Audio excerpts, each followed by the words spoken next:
오늘은 예수님의 복음 요한복음 3장 16절 이 요한복음 3장 16절이 오늘 제목이에요.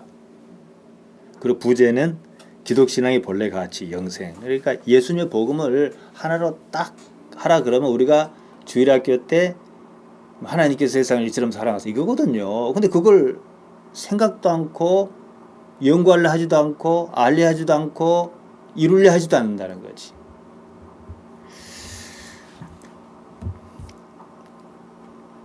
요한복음 3장 16절 하나님께서 세상을 이처럼 사랑하사 독생자를 주셨으니 이는 저를 믿는 자마다 멸망치 않고 영생을 얻게 하려 하심이라. 이게 말을 간략하게 하면 하나님께서 어떤 방법을 주셨는데 이유는 영생이다. 그러니까 영생 얘기해야 하는 거예요. 근데 영생을 얘기한 이단이 딱 한 군데가 있어. 영생교. 전에 난리였죠 그거. 자, 이따가 말씀드릴게요.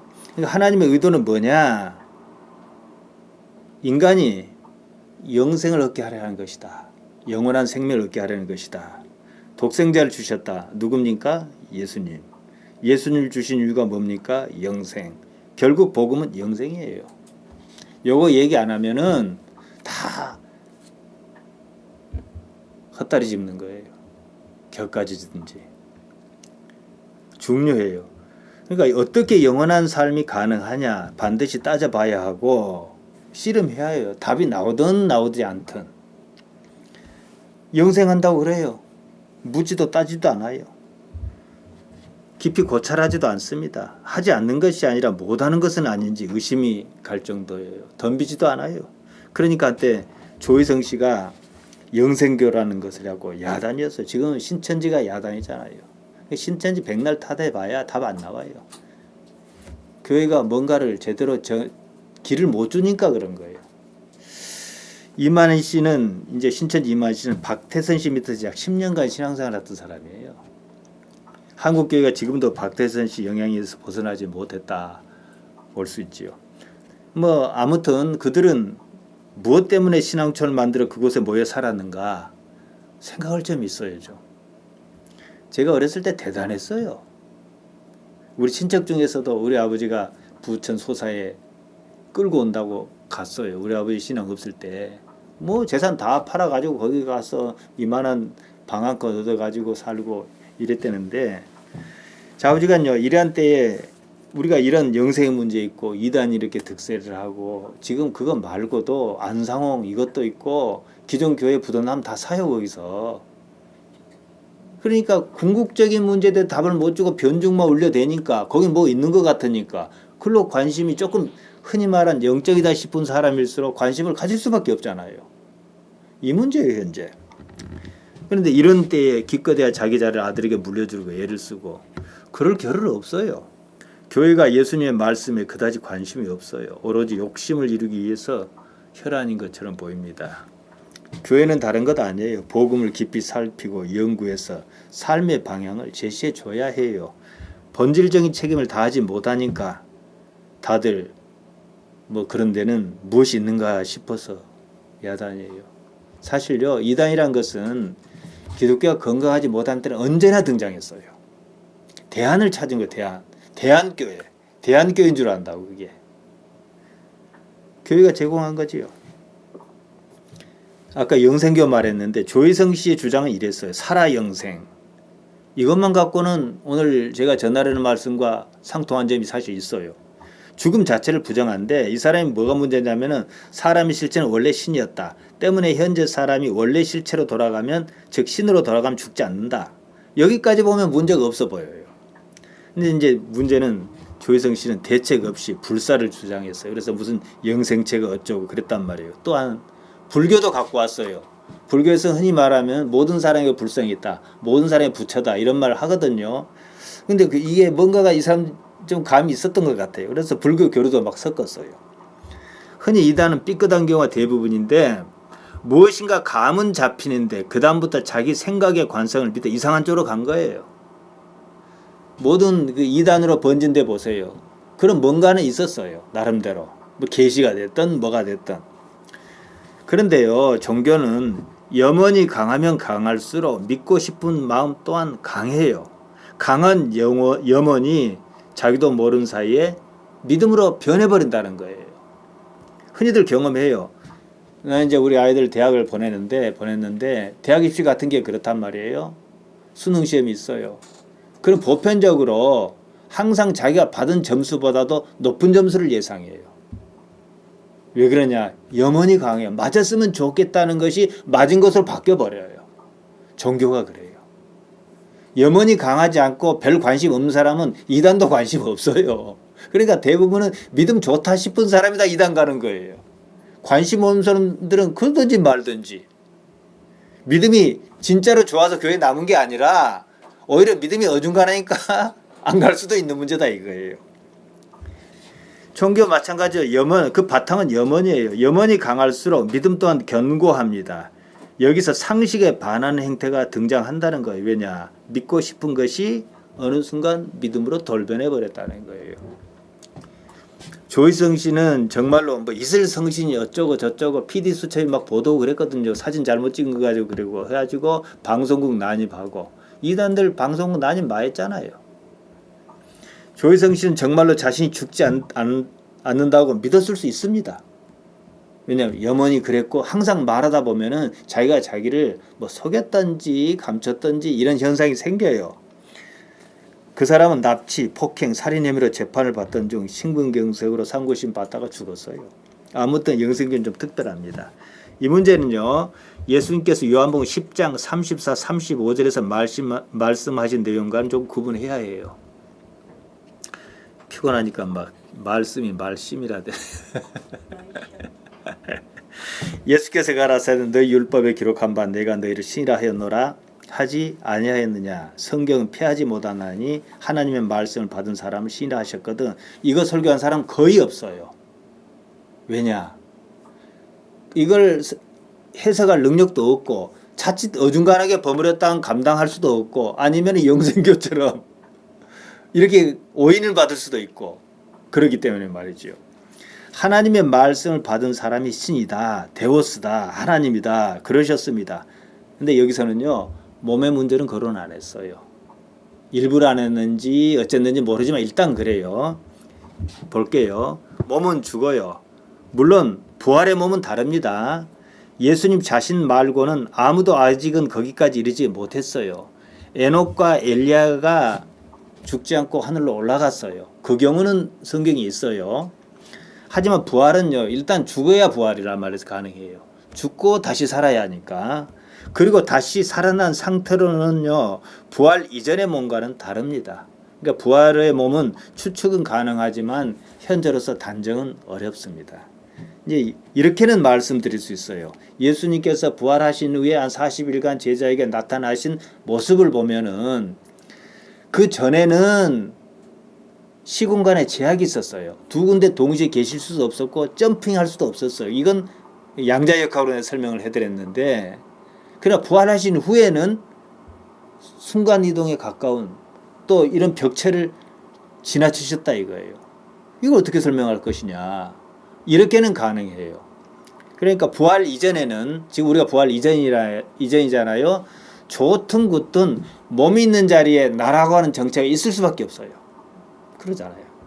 근데 부활 이후에는 어땠냐? 몸이 시공간에 제한을 받지 않는다는 것은 의식이 더 크다는 얘기예요. 우리 의식은 시공간의 제한을 사실 안 받아요. 그러니까 의식이 끌고 다니는 거예요. 그러니까 이게 몸이에요. 부활 이전에는 여기 의식이다 요 안에 있는 거예요. 그러니까 몸만 잡아가면 의식도 따라갈 수밖에 없어요. 그렇지만 부활 이후에는 아무리 몸을 잡아도 소용이 없는 거예요. 벽체를 문을 안 열고 갔다는 것은 이미 이 관계는 아니다는 얘기예요. 그때는 뭐냐? 의식은 똑같아요. 변화한 거지요. 이렇게 설명은 할 수 있어요. 이제 우리가 이제 그래 봐야 하는 거니까 여기까지만 하고요. 그런데 왜 이 몸이 있는데 의식이 있어야 한다 말을 제가 강조를 하냐 그러면은 살아있다는 말은 몸에 의식이 있다는 말이에요. 그러니까 119 구급대원이 심근경색 환자를 싣고 하면 의식이 있냐 없냐 그러고 막 이렇게 깨우려고 그러잖아요.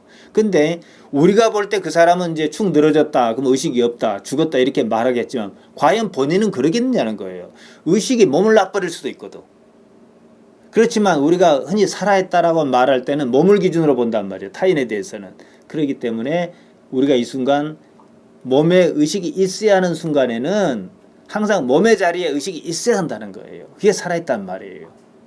근데 나이가 들면 할머니도 어떨까요? 예배하다가도 갑자기 딴 생각하고 의식이 딴 데 가 있다. 밭이든지 과거든지 미래든지 지금 여기가 아닌 곳. 그건 엄밀히 말해서 숨만 쉬고 있지 그 순간은 죽은 거예요.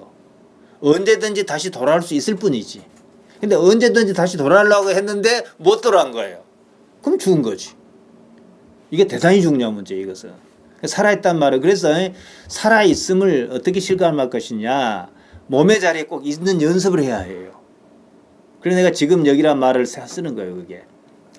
아무튼 그래요. 살아있단 말은 몸에 의식이 있단 말인데 몸의 자리에 의식이 없을 때 죽었다 그러죠. 나이가 들면은 이게 자꾸 이탈을 잘해요. 근데 진짜로 살아있어요. 이분이 걸어다니기도 해요. 몸이 늘어지지 않았단 말이에요. 근데 의식이 전혀 진짜로 없다고 생각해 봅시다. 그러니까 여기에 가장 흡사한 것은 돌아올 수 없는 치매라든가 아니면은 어떤 정신적 질환이라든가 이런 경우가 있는지는 모르겠지만 거의 그 수준이죠. 죽은 삶이죠. 요한복음 3장 16절 기왕 덤볐으니까 원문 번역이 크게 문제가 있는 건 아니지만은 원문 번역을 조금 더 그래도 깊이 알려면은 좀 따져야 할 것 같으니까 그것만 좀 볼게요. 호우토스로 시작해 이와 같이 그렇게 in this way 부사로 다음 문장을 수식하는데 헬라어는요 군더더기가 상당히 많아요. 그래서 또 뭐 우리 문장은 국어를 좀 공부하다 보면은 접속사를 거의 쓰지 않아도 지장 없고 문장이 더 매끈합니다. 그래서 그것 때문에 이런 이유로 헬라는 어마어마하게 많이 들어가요. 그래서 그래 놓고 나서는 또 호토스 나와놓고 다음에 나오면 까는데 접속사 왜냐하면 그러면 그러니까 이와 같이 그렇게 해놓고 왜냐하면 그러면 근데 또 그걸 그렇다고 따지면 또 의미는 있어요.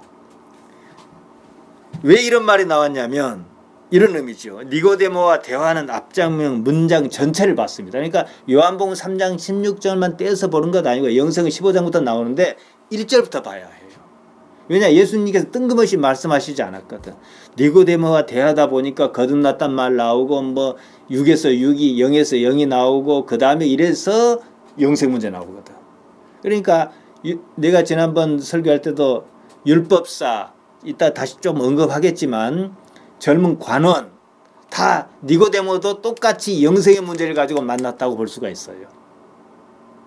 이렇게 생각이에요. 그래서 직역하면은 콤마로 세 토막이 나 있어요. 그 요한복음 3장 16절에 콤마 단위로 보면 호토스 이와 같이 까르 왜냐하면 아가페센 아가페스 아가페 뭐 그래갖고 또 어떤 아가페 에피토미아 뭐 에로스 그거 따질 것 없어요. 헬라 철학에서는 따지겠지만 우리 성경은 그런 거 따지자고 하는 건 아니에요. 왜냐하면 아가페센 사랑하여서 호데오스 하나님께서 톤 코스몬 이 세상을 그러니까 이 문장은 뭐냐면 왜냐하면 하나님께서 이와 같이 이 세상을 사랑하셔서 이게 첫 번째 문단이에요. 콤마 호스테 이 때문에 이름으로 톤 휘온이 이제 아들이라고도 하고 자손이라고도 해요. 톤 모노게네 모노 유일한 하나밖에 없는 에도켄 하사하셨다. 하나님께서 내려주신 거 내려주셨다. 그러니까 그러한 이유로 유일한 자손을 하사하셨다. 희나 뭐뭐 때문에 파스 누구든지 모든 호 피스티온 이것을 신뢰하면 에이스 안으로 아우톤 동시에 같은 장소도 매 아니 아폴레타이 멸망시키다 알라 그래도 뿐만 아니라 에케 간지가다 지키다 조엔 생명을 아이오니온 영원한 이건 뭐냐면 어떤 사람이든지 이것을 신뢰하는 것 때문에 동시에 같은 장소 안으로 멸망시키지 않을 뿐만 아니라 영원한 생명을 지킬 것이다. 동시에 같은 장소라는 것은 지금과 관련있다는 얘기예요. 이 부분에 대해서는 번역이 좀 약해요. 그러니까 독생자라고 우리는 번역했는데 뭐 그렇게 번역해도 무리는 없어요. 그러면 꼭 아들 뭐 이런 개념인데 그거라기보다도 하나님께서 특별한 자손 이런 개념이에요. 휘온 톤 모노게네 휘온 원형 휘오스 자손 모노게네 원형 모노게네스 유일하다 이런 뜻입니다. 예수님께서 다름 아닌 영원한 아이오니스 삶 조회를 위한 유일한 방법이시다. 예수님께 영생의 방법을 찾아야 한다. 또 예수님 당시께서 하신 말씀에도 그렇게 나와요. 요한복음 14장 6절에 보면 내가 곧 길이요 진리요 생명이니 나로 말미암지 않고는 아버지께로 올 자가 없느니라. 바로 이거예요. 당신이 유일한 방법이시다. 이걸 지금 얘기하는 거예요. 다 맥락이 통해요. 예수님께서는 영생이 유일한 방법이신데 이 말이 어째서 나왔는지 또 어떻게 영원한 삶이 가능하다는 것인지 따져봐야 한다는 거예요. 니고데모라는 사람이 있었습니다. 유대인의 관원이며 바리새인이라 했어요. 그가 예수님을 찾아왔습니다. 낮이 아니라 밤에 찾아왔습니다. 이제 사람들 보통 설교할 때는 이게 뭐냐면은 밤에 찾아왔으니까 뭐 남의 눈 때문에 그러겠다 어쨌다, 그것은 설령 그래도 우리가 알고자 하는 데는 의미가 없어요. 여기서 중요한 것은 니고데모의 관심이 무엇이었느냐는 거예요. 니고데모가 복에 관심을 가지고 예수님께 나오지 않았다는 사실이에요. 그죠? 지금 그걸 연결시켜서 대화를 연결시켜서 보면 쭉 나가는데 결국은 영생에 대해서 관심이 있었던 거예요. 영생에 대해서 관심이 없었다 할지라도 영생을 예수님께서 적어도 일깨워 주셨거든요. 15절에부터 영생이란 말 나와요. 조엔 아이오니온. 이 이야기 소재는 거듭남, 곧 영, 푸념하고 어쩌고 저쩌고 하지만은 결국 영생 문제였다. 이러고 요한복음 3장 16절이에요. 거듭난단 말 겟네데 아노덴, 위로부터 나다. 아노덴, 위로, 거듭나 겟나오. 아노덴은 아노, 위로부터, 위에서. 그러니까 하나님께로부터 이렇게 발전하죠. 거듭났다고 말은 다시 태어났다 이렇게도 쓰이지만은 하나님께로부터는 특별한 무엇이 있어야 한다. 이거예요. 그래 이것은 육신의 탄생 자체를 무시하는 그런 탄생이 아니고 육신의 탄생 위에 중첩 탄생 내지는 추가 탄생 이걸 말하는 거예요. 그러니까 우리는 반드시 두 번 태어나야 해요. 육신의 탄생과 교회식으로 얘기하면은 영의 탄생. 하나님을 아는 의식의 탄생 이렇게 보죠. 그래서 사람이 처음 태어나서 그대로 나이만 먹고 마는 것이 아니라 나이를 먹어가면서 오히려 완전히 새롭게 변화해 가는 거예요. 자주 말씀드리지만 사람은 태어난다고 사람 아니에요. 뭐 늑대소년 모를 얘기도 있지만 한 아이가 태어나서 젖먹이를 늑대야 젖을 먹고 자랐다. 사람 안 됩니다. 반드시 사람 사이에 있어야 해요. 인생을 통해서 형성해야 한다는 거죠. 이 심리학자에 의하면은 2살 때 뇌의 신경정보만 50%를 형성합니다. 사람은 미숙아로 태어나요. 6살까지 80%를 완성해요. 이제 그 정도를 가지고 그 다음에 이제 나머지 20% 정도를 그 다음 사람들과 접촉하면서 만들어 가요. 이걸 인간화다 저는 이렇게 생각합니다. 만약에 이런 과정이 없이 동물 속에서만 자라면 어떻게 해요? 모양만 사람이에요. 그래서 사람 만들려고 어떤 소녀도 있었고 실패한 경우가 많아요. 이제 인도에서 있었던 얘기를 가지고 소재로 만든 게 이제 모글리 얘기죠.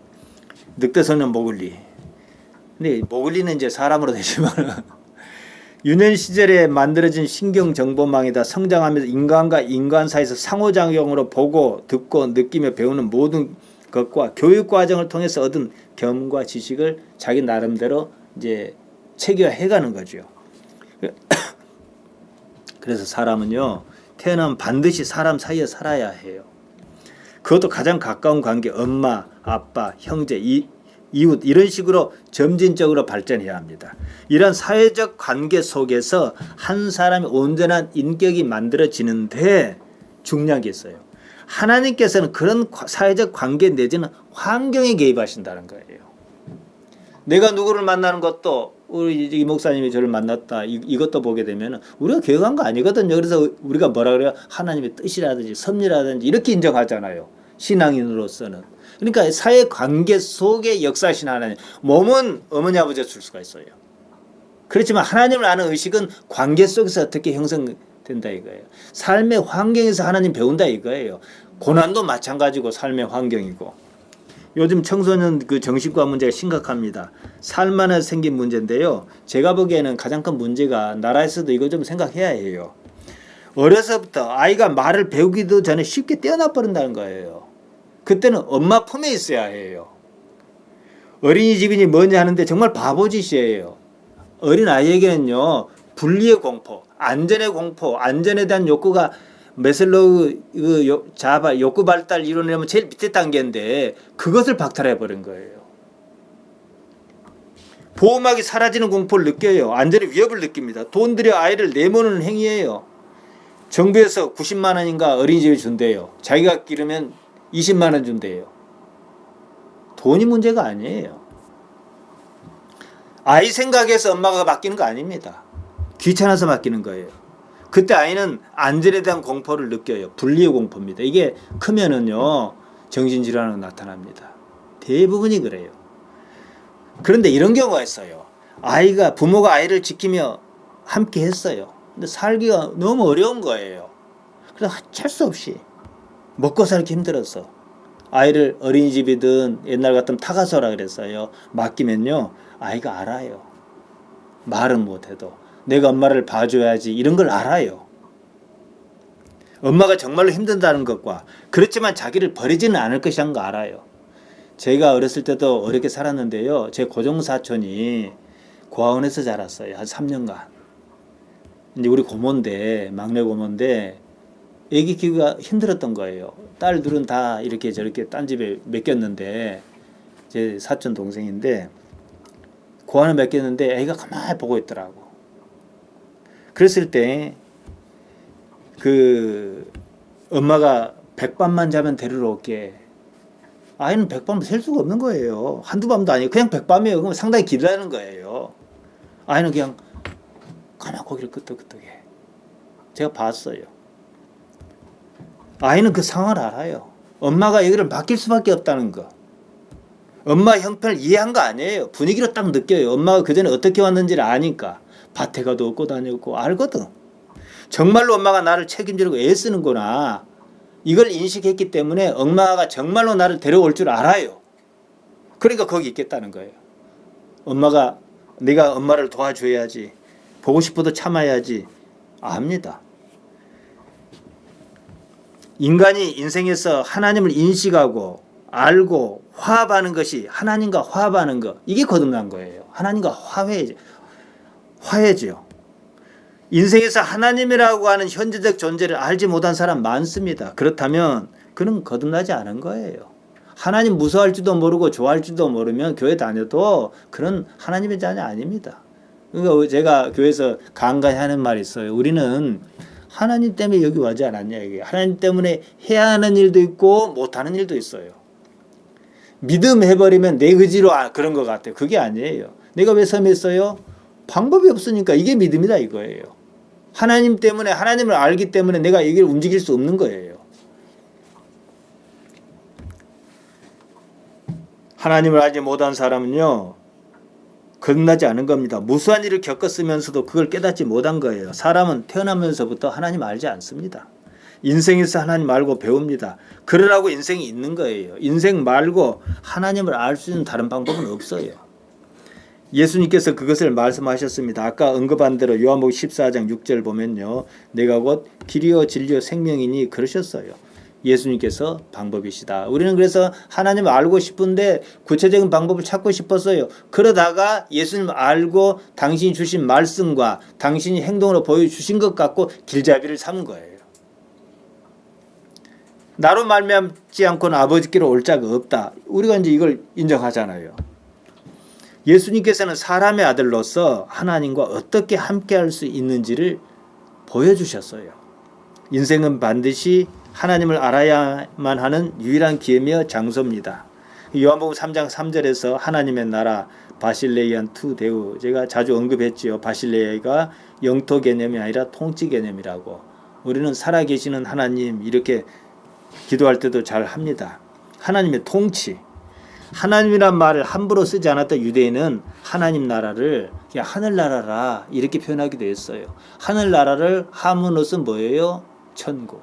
그리고 유독 마태복음에 그래요. 그러니까 차라리 하늘나라를 하려면 계속 하늘나라를 하든지 우리 성경 번역할 때 마태복음 유독 천국이라 번역해놓고 누가복음 이거 가면 마가복음 같은 데 가면 하늘나라로 또 번역해놨다고. 하나님 나라까지는 그렇다 치더라도 우라논 하늘 우라노스, 고지, 오로스에서 나온 말이죠. 아무튼요, 바실레이아 원형 바실리오인데 내가 왕 노릇한다. 헬라 원어 의미를 그대로 살리면 내가 통치한다. 지금 내가 통치한다. 지금 이 세상에 나뿐만 아니라 이 세상의 주인은 하나님이시다. 이 의미예요. 그러니까 그걸 인식하는 사람이 하나님 나라의 백성이니까 결국은 천국 백성인 거예요. 인식을 못하면은 우리는 태풍이 왜 그렇게 올라온지 몰라요. 그래도 하나님께서는 아실 것이다 라고 떠넘길 수 있어요. 하나님께서 창조만 하셨지 통치하시지 않는 그런 분은 아니십니다. 이 세상에는 우리가 이해할 수 없는 일이 많지만 그럴지라도 하나님의 통치가 없는 것은 아니다. 그거지요. 그렇게 느꼈다면 그것은 우리 이해력 부족이지 하나님의 통치 능력의 부재는 아니다는 거죠. 그러니까 죽어서 천국 간다는 말은 하나님 나라를 잘못 이해한 거예요. 몸이 없어서 좀 자유로울 수는 있어요. 그것은 불교적 이해입니다. 원래 불교도 그렇게 얘기하지 않았어요. 열반, 니르바나가 극락으로 바뀌었을 뿐이에요. 그러니까 천국이든 극락이든 무엇이 다르냐는 거예요. 성경이 말한 천국은 죽어가는 거 아닙니다. 예수님으로 말미암아 임한 어떤 나라, 하나님의 나라다. 하나님께 살아계신다. 그 말 그대로예요. 예수님께서 십자가를 지셨을 때 요한복음 19장 30절에서 다 이루셨다 말씀하신 그 나라입니다. 믿거나 말거나 하나님께서는 지금 살아계신다는 거예요. 이제 우리가 그러면 왜 고난이 있습니까? 할 수 있어요. 하나님께 많이 익숙하면 고난은 자꾸 줄어들 겁니다. 그래서 우리가 하나님의 은혜라는 말 쓰고 하나님께 나를 도우셨다는 말 쓰는 거잖아요. 그 어디까지 그러면 하나님을 인식해야 할까요? 거의 하나님 일체에 가까울 때로 온전할 정도로 너희 하나님 아버지께서 온전하신 같이 너희도 온전하라 그러셨잖아요.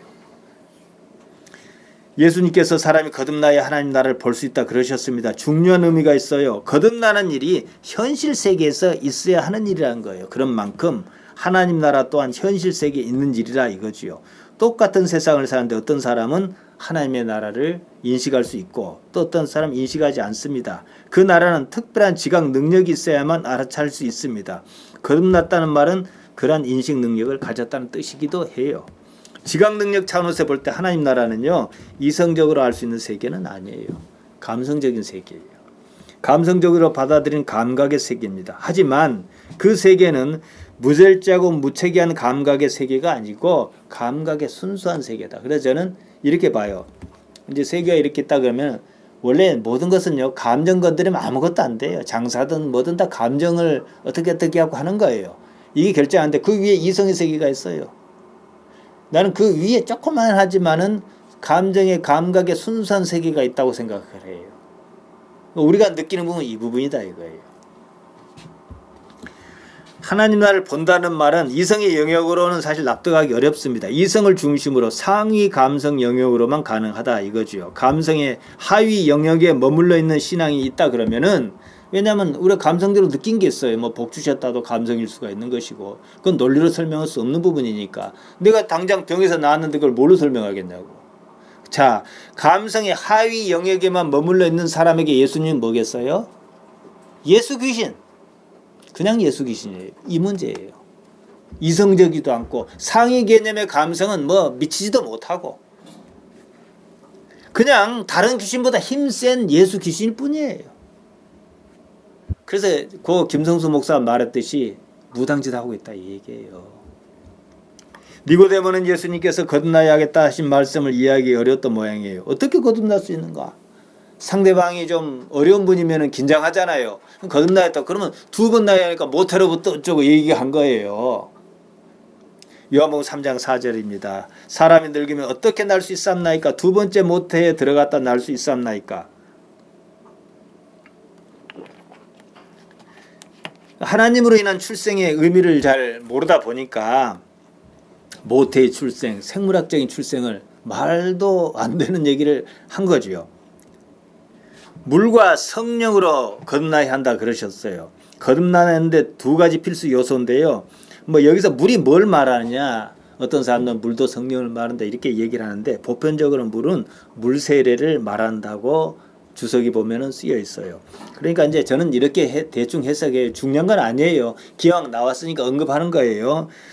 세례는 신앙인의 자발적인 의지가 있어야 한다는 거예요. 교회도 자발적으로 나와야 하잖아요. 그러니까 세례도 마찬가지죠. 예수님께서 세례를 받으신 그렇게 본을 보신 것도 그런 점에서 저는 동의합니다. 교회 나오는 거 입교하는 거예요. 예수님을 믿겠다는 본인의 자유의지에 따랐습니다. 그 다음에 그러고 난 다음에는 성령의 세례가 있어야 한다. 이거죠. 요한복음 3장 6절과 7절을 보면은 육으로 난 것은 육이요 성령으로 난 것은 영이니 내가 내게 거듭나야겠단 말을 기이 여기지 말라. 기이 여기다.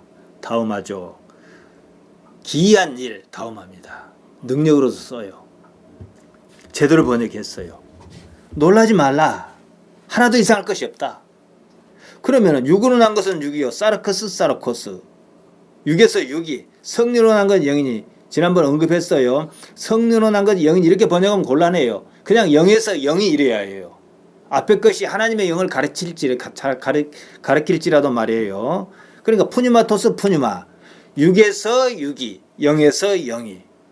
그러니까 육에서 어머니로부터 부모로부터, 영에서 영이 하나님으로부터. 마침 바람도 푸뉴마예요. 그 육체에서 육체가 나온 것처럼 영에서 영이 나온다 이거죠. 이것을 이제 의역하면 우리 성경 번역이 그렇게 하는데요.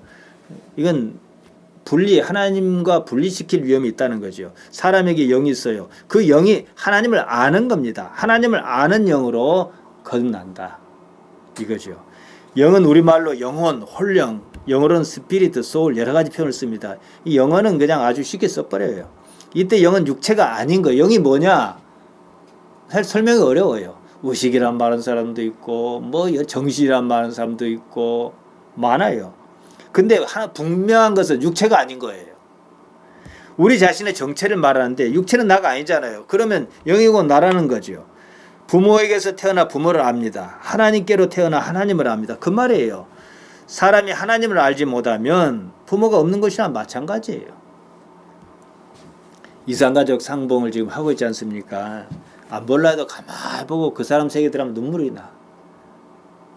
그러지 않습니까? 근데 왜 만납니까? 해외 이방한 자녀가 커서 한국말도 잘 모르면서 한사코 부모 찾겠다고 그러다가 한국 와서 죽은 아이도 있어요. 근데 그게 정상이에요. 몸으로 영원히 산다면 모르겠지만 그렇지 않다면 사람이 하나님을 생각하지 않으면 정상이 아니에요. 그러니까 저는 누가 담임 목사질 세습했건 돈을 돌려먹었건 중요한 게 아니고 정상적인 인간이라면 하나님을 생각할 거다 이거예요. 비록 숫자가 많지 않을지라도. 이런 일을 하나도 이상할 것이 없어요. 기이 여길 일이 아니란 거예요. 영생과 관련지어서 말하면 말이죠. 사람은 몸의 삶이 영원하지 않다는 사실을 다 압니다. 그러면 영생 생각해야 해요. 이 문제죠. 정리하면 이렇습니다. 사람이 이 세상에 태어납니다. 사람이 살아가는 과정을 인생이라 그러지요. 인생에서 하나님을 알아차리고 하나님과 동행하며 사는 일이 발생합니다. 이때 사람은 하나님을 아주 관계가 좋은 사람은 어떻게 해요? 하나님의 뜻을 행하는 것이 곧 자기 뜻이고 삶의 의미예요. 자기 뜻과 하나님의 뜻의 일치를 지향하는 삶의 경지를 추구할 수밖에 없어요. 우리는 그러한 변화로의 탄생을 두고 거듭났다 그런 거예요. 그러다가 사람이 육체가 기능을 다하고 소멸할 때가 옵니다. 이때 사라지는 것은 육체지만 남는 것은 우리가 영이라고 말하는 우리의 참모습이다 정체다 이거예요. 제가 저희 큰누님처럼 생각하는 권사님이 계셔요. 얼마 전에 무슨 통화를 하다가 전화 통화를 못했어요. 함께 기도회도 하고 막 그랬었는데 하다가 뜬금없는 말을 하더라고. 하나님께서 목사님 기뻐하셔요. 이래 뭘요? 그랬더니 거기 있었다는 거 이렇게 얘기를 하더라고. 그러니까 사실 어떻게 생각해 보면은 그렇게 말을 덕담으로 얘기할 수도 있고 그분이 영적으로 밝아서 그런 말을 할 수도 있고 다 좋은데 개인적으로는 그게 참 위로가 돼요. 저 자신도 그렇게 생각하지만 사실은 저희 내외에게 하나님 빼면 뭐가 남아요? 요새 아이들 흔히 하는 말로 개털이지. 자, 그러면 누가 거듭난 사람인가 하는 문제가 있습니다. 요한복음 3장 8절에요. 바람이 이물에 불매 내가 그 소리를 들어도 어디서 오며 어디로 가는지 알지 못하나니 성령으로 난 사람 다 이러하니라. 능력으로 결과로 삶의 방식으로 한다는 거예요. 바람에 비유하셨습니다. 푸뉴마입니다. 영과 푸뉴마, 영도 푸뉴마 중위법이죠. 페르노메이저라 그럽니다. 이 발음을 상당히 주의해야 돼요. 페르노메이시아가 아니고 페르노메이저예요. 대표적으로 쓰이는 예시문 청살리 벽개수야 수의감을 자랑 마라 벽개수입니다. 황진이가 썼다 안 합니까? 벽개수는 푸른 시냇물을 말하지만 사실상 그 대상이 따로 있지요. 이때 이제 소시르의 시니피앙가 나와요. 기표 시니피앙은 시냇물이고 기의 시니피에는 어떤 사람 이렇게 표시를 하죠. 그러니까 바람과 영은 공통적인 속성이 있어요. 눈에는 안 보여요. 능력으로만 합니다. 태풍이 온다고 그랬잖아요. 바람을 어떻게 봐요? 바람이 나뭇가지를 부러뜨리고 이런 걸 보고는 바람이 센다. 어느 방에 온다. 그래서 사람이 이걸 그림으로 그리기 좋아해요. 그래서 그 기상들 보면 막 표시를 막 해주잖아요. 마찬가지로 성령은 하나님의 영은 사람이 영으로 나타나려면은 그 능력으로서 하는 거예요. 눈에 보이진 않아요. 하지만은 그래서 어떤 청년이 장석교회 청년이 나한테 어떻게 하면 전도를 잘할까요? 이렇게 얘기를 하더라고. 첫째, 도가 무엇인지 알아라. 십자가의 도, 로고스다. 예수님 말씀에 내가 동의하는 게 있어야 한다 이거야. 두 번째는 뭐냐? 능력을 보여라. 능력이 없으니까 못한다 이거야. 능력이 뭐냐? 내가 옆에 사람이 봤을 때 저 사람은 예수님 없으면 못 살 사람. 이런 뭐가 있어야 하는 거예요. 중요한 문제지요. 제가 이런 예를 들었죠. 제가 고향교회에 큰 교회를 다녔었는데 그게 이제 지금 돌아가셨는지 모르겠어요. 장로님 네가 있어요. 이분들이 어떻게 교회를 나오고 장로님 됐냐 그러면은 유리 가게를 했대요. 옛날 거울점도 하고 근데 앞에 이불점이 있었는데 네가 사이가 그렇게 좋은 거예요. 저 사람들 참 사이가 좋다 이랬는데 한 번씩 문을 닫아요. 나중에 알고 보니까 주일은 쉼이다였어요. 그래서 이랬대요. 우리도 그럼 교회를 한번 가보세요. 해서 교회 갔대요. 그러니까 이분들은 그에게 전도한 적이 없어. 우리가 흔히 말하는 대로 예수님 믿으시오 한 적이 없어요. 그러나 그분들의 삶의 모습이 뭔가를 느끼게 해줬다는 거예요. 뭔가를 다르게. 지금 세상은 다르지 않아요. 목사도 돈 좋아하고 중도 돈 좋아하고 무당도 돈 좋아하고 교회 안 다니는 사람 돈을 좋아하는데 구분이 안 되잖아. 그 좋은 돈을 경우에 따라서 나는 그렇게 할 수 없어라는 뭐가 있으면은 도대체 다 돈을 좋아하는데 저 사람은 왜 그럴까 하는 이런 구분이 있어야지. 없는 거예요.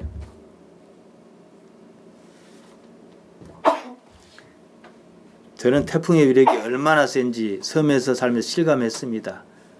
어떤 사람들은 우스갯소리로 그래요. 태풍이 그렇게 치면 매미 때 진짜 무섭더라고. 나는 그렇게 무서운 줄 몰랐네.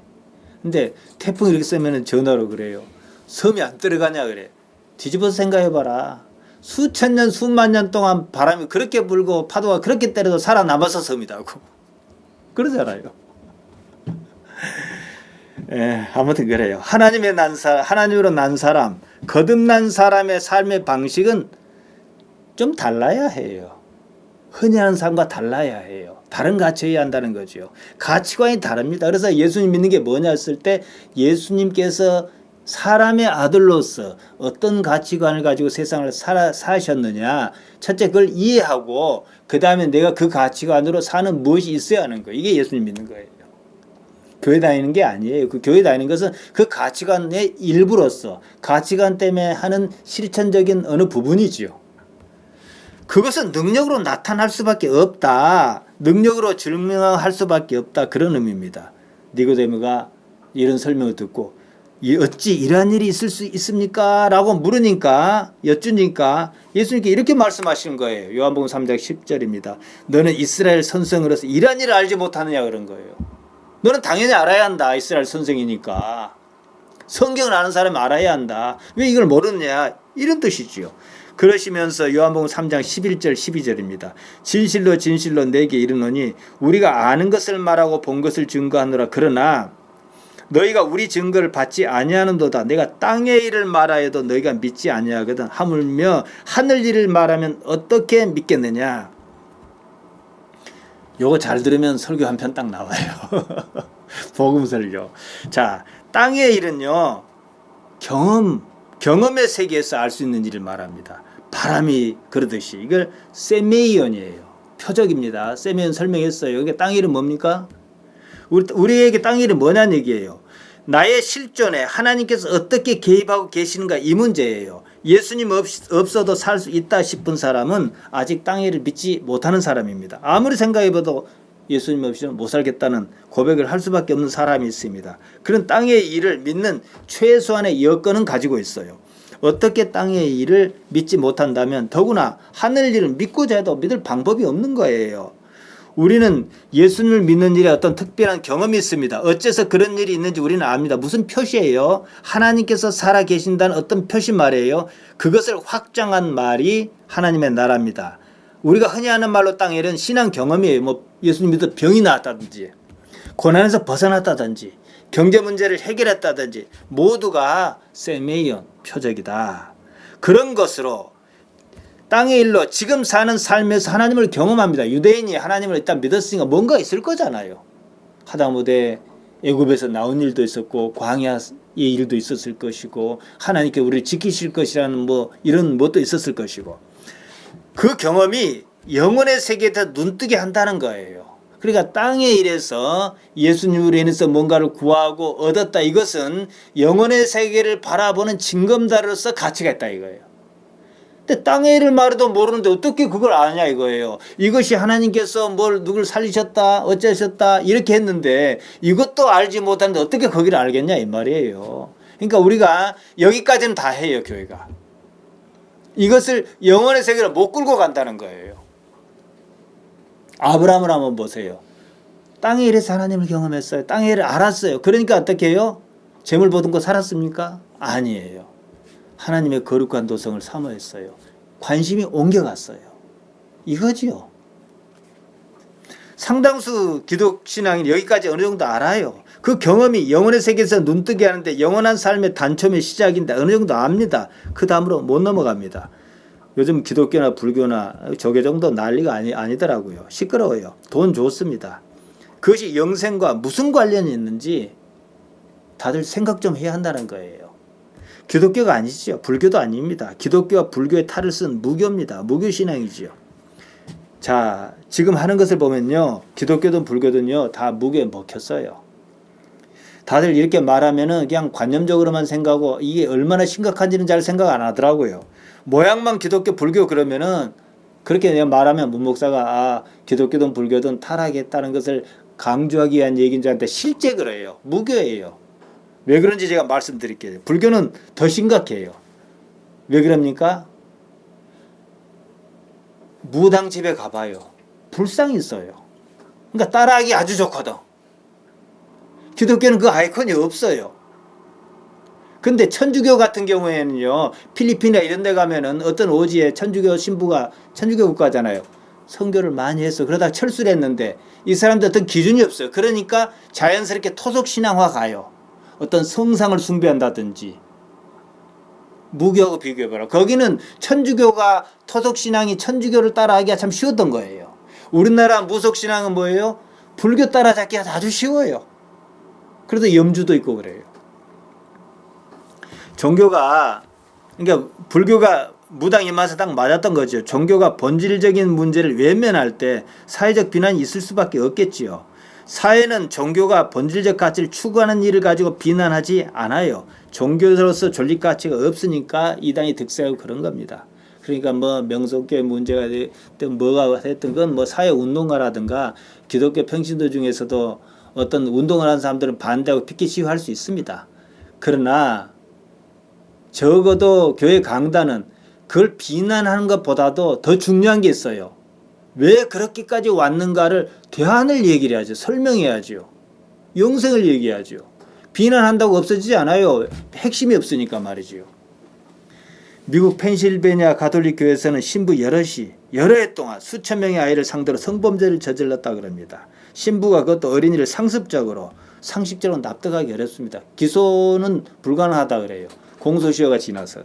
명소교회 김삼원 목사 문제가 시끄럽습니다. 처음부터 그러겠다. 나는 목사에서 돈 많이 벌어야지. 이러지 않았을 거란 얘기예요. 지금은 이제 자꾸 했습니다만 우리 큰매형이 이제 내 전도사 할 때 야, 돈 많이 벌겠다. 이러더라고. 문제 있는 거죠. 목사의 길을 간다면 돈 많이 번다. 이것은 사회 시각이에요. 그러니까 뭐예요? 저는 김상환 목사가 처음부터 돈 많이 벌려고 돈 많이 빼먹으려고 목사 하려고 하지 않았다 생각해요. 근데 어느 순간에 괴물이 된 거예요. 어째서 이런 문제가 끊이지 않는가? 답은 간단합니다. 종교인이 그 종교가 추구하는 본질적인 가치를 이해하지 못하거나 아니면 외면한 결과. 두 가지 중에 하나예요. 그런데 앞에일 경우가 상당히 농후해요. 왜냐? 거기에서 관념적으로는 막 어떻게 설명을 했지만 이렇게 설명한 사람을 내가 본 적이 없거든요. 받아들일 수 없으면 그만두는 게 맞아요. 그만둬야 하는데 그 나이에서는 그만둘 수가 없어요. 여건상. 돈의 맛에 익숙하기도 하고 이걸 납버렸을 경우에 그 뒤탈을 감당하기가 어려운 거예요. 종교에는요 본질적이며 고유한 가치가 있습니다. 이건 결코 놔서는 안 돼요. 그것 때문에 목사로 신부로 불교 승려로 세속과는 다른 길 세속을 내치는 삶을 살려 한 겁니다. 그런데요 나이가 들었습니다. 찾고자 하는 가치를 찾지 못했습니다. 나이만 들었어요. 젊었을 때는 좀 더 지나면 찾을 수 있겠거니 하니까 그대로 유지할 수 있어요. 아무것도 못 찾은 거예요. 천국은 자기가 막 죽어서 천국 가는 말이 맞든 틀리든 그런다고 했는데 가만히 생각해 보니까 천국이 안 보이는 거예요. 이거 제가 장담해요. 천국 안 믿습니다. 그 나이에 60대 나이에 자기는 믿고 싶겠지요. 그러니까 천국은 보이지 않는데 돈은 보이거든. 눈에 보이는 것은요 결국 돈입니다. 그러다 보니까 자신도 잘 알지 못한 천국, 막연한 천국, 가면 좋고 가지 않아도 그만인 천국, 그걸 말할 뿐이에요. 천국은 그냥 좋은 데라 합니다. 죽거든 보자 하는 정도예요. 그래서 시끄럽습니다.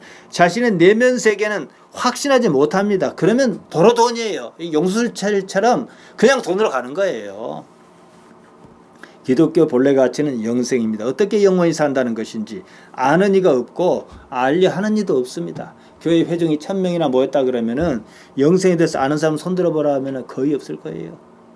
그러면 영생에 대해서 알려고 노력하는 사람 손들어보다 더 없을 거예요. 그러니 결국은 돈이에요. 무교신앙에서 벗어나 무교신앙은요 돈이거든요. 복이거든. 현세적이니까. 무교신앙에서 벗어나 기독신앙을 가졌습니다. 추구하는 가치가 명확히 보이지 않다 보니까 도로 무교신앙, 그럴싸한 무교신앙, 조직과 체계를 갖춘 무교신앙, 무교신앙인 줄도 모르는 무교신앙에 빠지고 말았다는 거예요. 자기는 기독신앙을 가졌대요. 아니요, 무교신앙이에요. 자 보세요. 우리나라에서 무교는요 단 한 번도 권력의 중심에 서본 적이 없어요. 이 말은 대단히 무서운 말이에요. 잡초처럼 살아났다 이거예요. 우리 개신교 기독교 역사 200년 뭐 어쩌고 기독교 역사 그러잖아요. 무교는 훨씬 더 깊어요. 불교도 어떻게 못 해본 게 무교신앙이에요. 조직과 체계를 갖춘 적도 없어요. 자생적입니다. 요새는 이제 전국 무속인 협회라고 했어요. 그건 아무것도 아니에요. 그냥 친목단체지. 이제는 기독교의 모습으로 모든 걸 갖췄어요. 무교가 추구하는 가치는 돈입니다. 자, 교회 보세요. 교회로 돌아옵시다. 세스방 교회 돈 문제로 안 캥긴 데 없어요. 돈 문제가 캥기니까 어떻게 해요? 애국 보수로 대체하고 태극기 뒤 숨어요. 아니 기독교 왜 태극기가 웬 말이냐고.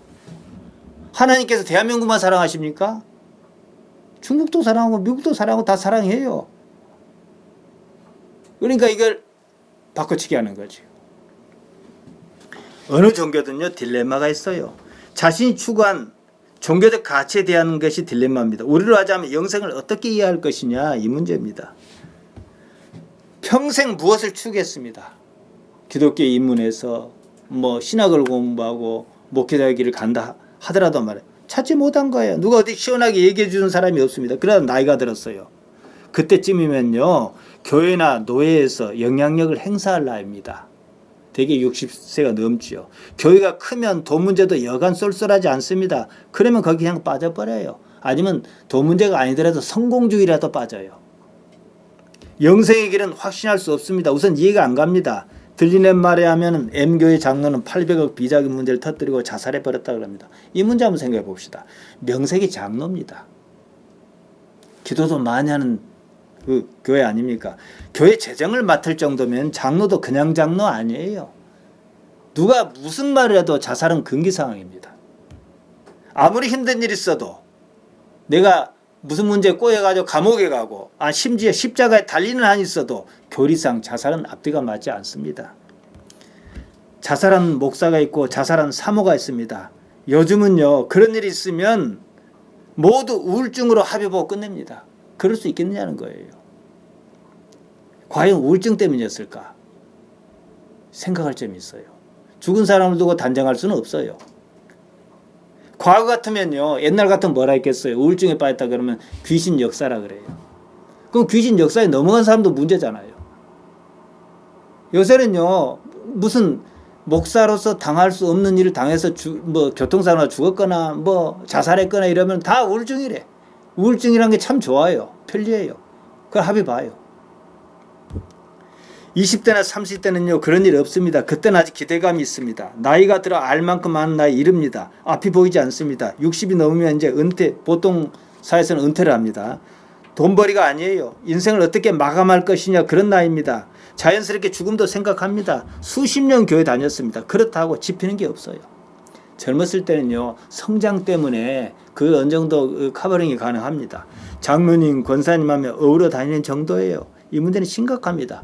그러다 보니까 또 돈이에요. 참 돈을 만문신 이렇게 비유한 것도 마땅치 않아요. 그럼 내 책임은 없는 것 같으니까. 돈이 신이에요. 그냥 돈이지. 이런 얘기가 가능하지요. 예를 들어서 옛날에 우리가 다 아버지 저보다 나이 좀 더 있는 사람들은 중동으로 돈 벌러 갔어요. 대학 뱉어서 용접하고 이랬단 말이에요. 이제 아버지가 중동으로 돈 벌러 갔습니다. 어머니는 아이에게 아버지만 오시면 그랬어요. 아이는 정말 아버지만 오시면 할 거잖아요. 아버지를 사고로 죽었단 말이에요. 근데 아버지가 사고로 죽었다는 걸 알려주는 사람이 없어요. 아버지가 돌아올 것만 기대하고 살았습니다. 어떤 어려움도 아버지가 돌아오면 다 끝나니까 참을 수 있어요. 어느 날 아버지가 진즉 사고로 죽었다는 이야기를 들었습니다. 낙심할까 봐 차마 얘기를 끊을 수 없었다고 그럽니다. 그동안 기대를 품어온 세월만큼이나 기대가 큰 만큼이나 절망적일 수밖에 없는 거예요. 자기가 천국을 어떻게 이해했건 영생, 천국 어떻게 이해했건 죽어서 간 천국이나 그럽시다.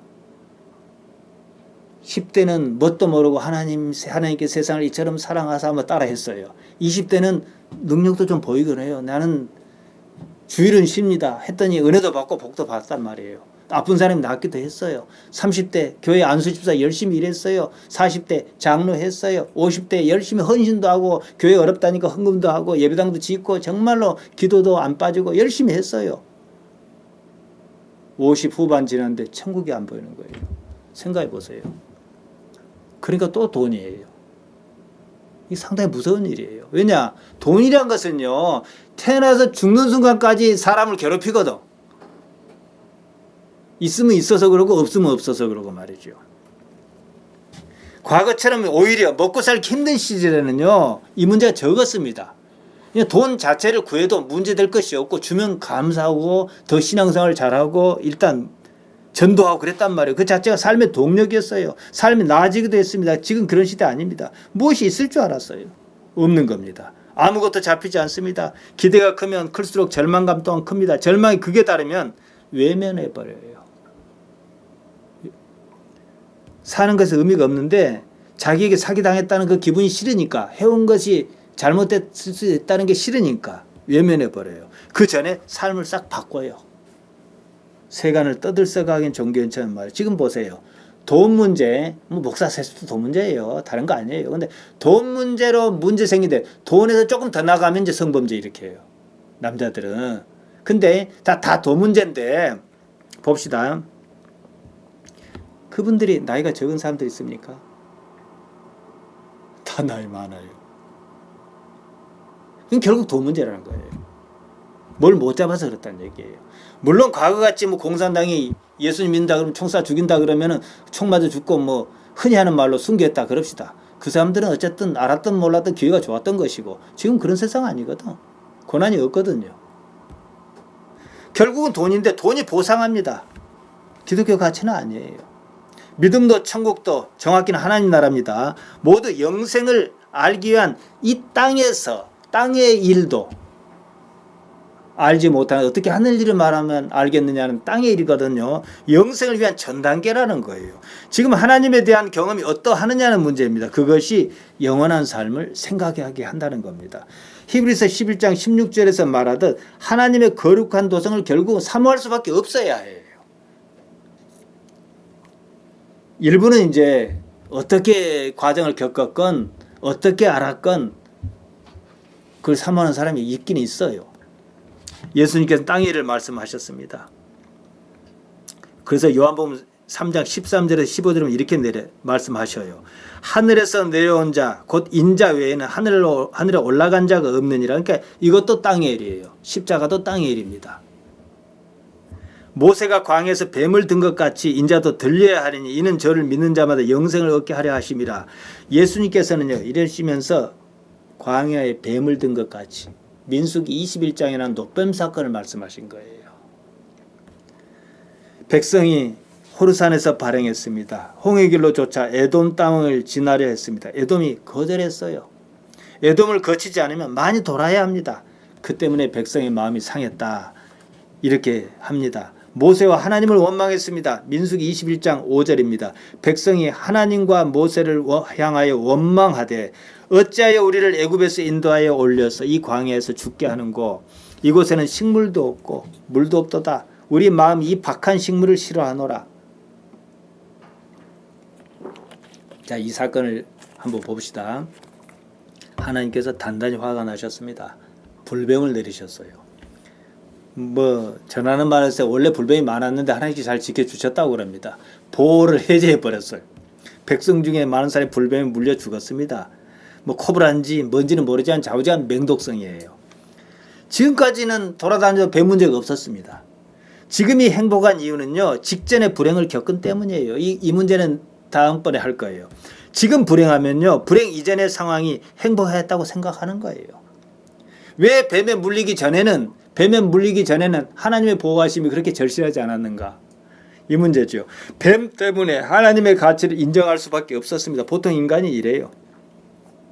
많은 백성이 뱀에 물려 여기저기 픽픽 쓰러집니다. 백성이 놀라고 다급했습니다. 일단 자신들이 하나님과 모세를 원망한 것이 뭔가 잘못이다 라고 깨달았습니다. 모세에게 살려달라고 기도를 부탁했습니다. 하나님께서는 모세의 기도를 들어주셨습니다. 응답하셨어요. 조건이 있습니다. 그들의 물린 뱀과 똑같이 노스로 뱀을 만들어 장대에 달아라. 민수기 21장 8절입니다. 여호와께서 모세에게 이르시되 불뱀을 만들어 장대에 달라 물린 자마다 그것을 보면 살리라. 왜 뱀을 달라 하셨을까요? 문뱀. 그랬으면 원망이니 하나님과 모세를 원망했다는 것은요 가시적인 가연적인 게 아니에요. 관념적인 거예요. 뱀은 가연적인 거예요. 장대에 달린 노뱀을 바라본 즉 살리라. 물린 자마다 살리라. 그것을 보면 살리라 그러셨어요. 그런데요 어떤 사람 중에서는 아니 해독제를 주지 그걸 본다고 살겠냐, 안 본 사람은 죽었을 겁니다 아마. 자, 이것저것 다 떠나봅시다. 그거 본다고 삽니까? 근데 잔뜩 다급하면 봐요. 우리가 그래요. 뱀에 물렸어요. 독이 퍼져 죽게 생겼습니다. 장대에 노뱀이 달렸습니다. 그것을 보면 살리라 그랬습니다. 단순히 생각해 봅시다. 어리석다고 안 보면 죽어요 그냥. 이 사건은 어떻게 자기 관념이 깨질 수 있는가 하는 문제예요. 살만 하면 그 일은 어리석습니다. 안 죽을 것 같으면 안 봐요. 해독제를 주려면 해독제를 주지 그걸 본다고 살겠냐 그래요. 죽을 것 같으면 노뱀 아니라 무엇이라도 쳐다봅니다. 바울은 이 비슷한 얘기를 했어요. 고린도전서 1장 18절인데요. 이것을 말했죠. 십자가의 도가 멸망하는 자에게 미련한 것이요. 그렇죠. 멸망을 예약해 놓은 사람에게는 십자가의 도는 미련한 것이에요. 죽어야 산다. 근데 그게 어떻게 올바른 얘기냐 이렇게 생각하겠죠. 구원론은 우리에게는 하나님의 능력이라 그랬습니다. 십자가는요 하나님의 방식입니다. 자기 관념을 의지하면 하나님의 방식은 그다지 쓸모가 없어요. 고린도전서 1장 21절입니다. 하나님의 지혜에 있어서는 이 세상이 자기 지혜로 하나님을 알지 못하는 거로 하나님께서 전도에 미련한 것으로 믿는 자를 구원하시기를 기뻐하셨도다. 전도에 미련한 것. 십자가입니다. 자기 부인이에요. 그게 능력입니다. 요한은 영생을 말합니다. 그러면서 광야의 뱀 이야기를 하고 있습니다. 요한복음 3장 14절입니다. 모세가 광야에서 뱀을 든 것 같이 인자도 들려야 하리니 그 이유는 영생이었습니다. 15절이에요. 이는 저를 믿는 자마다 영생을 얻게 하려 하심이라. 결국은 영생, 영원한 삶의 문제입니다. 우리가 우리 생각을 버리고 예수님을 믿겠다는 이유가 무엇입니까? 사실은 영생이에요. 영생하려고 예수님 믿습니다. 예수님을 신뢰하고 따르겠다는 겁니다. 자기 부인까지 하면서 말이에요. 그러면 영생이 무엇인지 알아야 합니다. 묻지도 않고 따지도 않고 믿는다 그래요. 모르고 믿는다 그럽니다. 궁금하지도 않습니다. 알 필요가 없다 그럽니다. 영생에 관심이 없어요. 흔히들 천국을 말합니다. 문제는 천국이 어떤 데인지 어떤 방식의 삶이 있는지 알고 싶어 하지 않습니다. 그냥 좋은 데라고 그러고 자기 환상의 그림만 만들어냅니다. 그냥 좋은 데, 그냥 다 좋다, 행복한 데라 그럽니다. 거기는 아무런 고통도 없다 그래요. 모른다는 말이에요. 고통이 당연히 없죠. 몸이 없으니까. 모든 고통은 몸의 문제인데. 자기 관념입니다. 예수님께서는요, 천국을 그렇게 말씀하신 적이 없습니다. 마태복음 13장에 좀 나와 있는데 천국의 가치예요. 마태복음 13장에서 말하는 천국은요, 좋은 씨, 겨자씨, 밭에 감추인 보화가 감추인 밭, 좋은 진주, 결국은 그 가치를 아는 사람일 거란 얘기예요. 천국, 하나님 나라는 그 가치를 알아보는 사람일 것입니다. 알려해야 하고 호세아 6장 3절에서 말했듯 힘써 하나님을 알려야 해요. 가치를 알아야 한다 이거죠. 종교란요 참 희한합니다. 기독교든 불교든 원래 가르침에서 상당히 멀리 떨어져 있다는 거예요. 심지어 별로 관심도 없다는 거예요. 자기 생각을 관념하고 그것을 믿습니다. 자기 생각, 자기 판단이 신앙의 대상이며 목적입니다. 하나님은 없습니다. 영생은 잘 생각하지 않습니다. 죽으면 돈이 필요하지 않습니다. 천국을 어떻게 이해했든지 간에 거기서는요 돈이 필요 없습니다. 그런데 예수님 이름으로 돈을 찾고 구합니다. 복이라는 이름으로 말이죠. 복이 뭡니까? 그냥 돈이에요. 요새는 그거 아파도 돈 있으면 거의 다 치료 가능합니다. 그러니까 건강도 무색해요. 이제 돈만 있으면 가능해요. 천국에 대한 몰이의 전형이죠. 그리고 필요 없다는 그것 전혀 엉뚱한 그것을 엉뚱한 돈으로 가치를 삼는다는 겁니다. 사람은 본질적인 것에 대해서 이해가 부족하면요 가장 가까운 것으로 대신합니다. 천국과 영생에 대한 올바른 이해가 부족합니다. 영생과 하나님 나라에 대한 그림이 없습니다. 그러다 보니까 가장 비슷한 것을 찾는데 돈이 딱 맞습니다. 천국 가면 좋은데 돈은 좋은 것, 좋은 것은 돈, 복은 좋은 것, 그러니까 또 돈, 결론은 그냥 돈. 천국은 눈에 보이지 않습니다. 당장 눈에 보이는 돈 천국입니다. 예수님께서는 마태복음 5장에서 8가지 복을 말씀하셨는데 거기에 돈 복은 없어요. 대부분의 신앙인은 사실상 천국을 잘 믿지 않습니다. 그림을 그릴 수 없어요. 못 믿는다는 걸 탓하는 게 아니라 그림을 잘 그릴 수가 없어요. 말만 천국입니다. 그래서 지금 당장 눈에 보이는 복이란 말하지만 실상 돈이에요. 돈 천국을 줬습니다. 교회 장로는 이명박 전 대통령뿐이 아닙니다. 다들 그래요. 이 전 대통령은요 자기만의 천국을 실행에 옮길 능력이 다른 사람보다 탁월했습니다. 이스라엘로 여행을 가요. 잘해야 기독교 유적지 탐방입니다. 사실 이스라엘 여행 간다 해서 거기서 예수님의 흔적을 찾을 수 없어요. 그런데 한사코 성지 순례라 그래요. 무엇인가 비슷한데 감 잡히는 걸로 하고 싶은 거예요. 그게 나쁘다는 게 아닙니다. 유사한 것으로 대체하려는 같은 이유란 거예요. 하나님 나라는 당장 눈에 보이지 않습니다. 눈에 보이지 않으니까 가장 가깝다 싶은 것을 대체하려는 거예요. 돈 세상입니다. 니고데모에게 말씀하셨듯이 하나님 나라는 눈에 보이는 그런 나라가 아닌데 말이에요.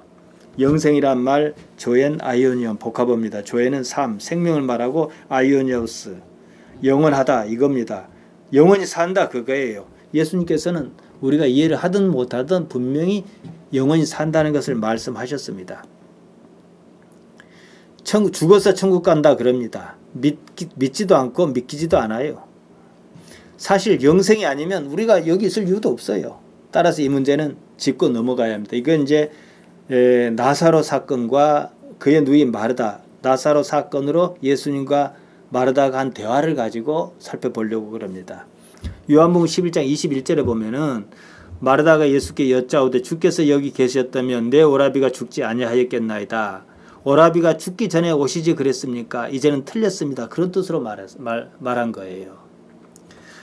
그러면서 이렇게 말합니다. 그러나 나는 이제라도 주께서 무엇이든지 하나님께서 구하는 것을 하나님께서 주실 줄을 아나이다.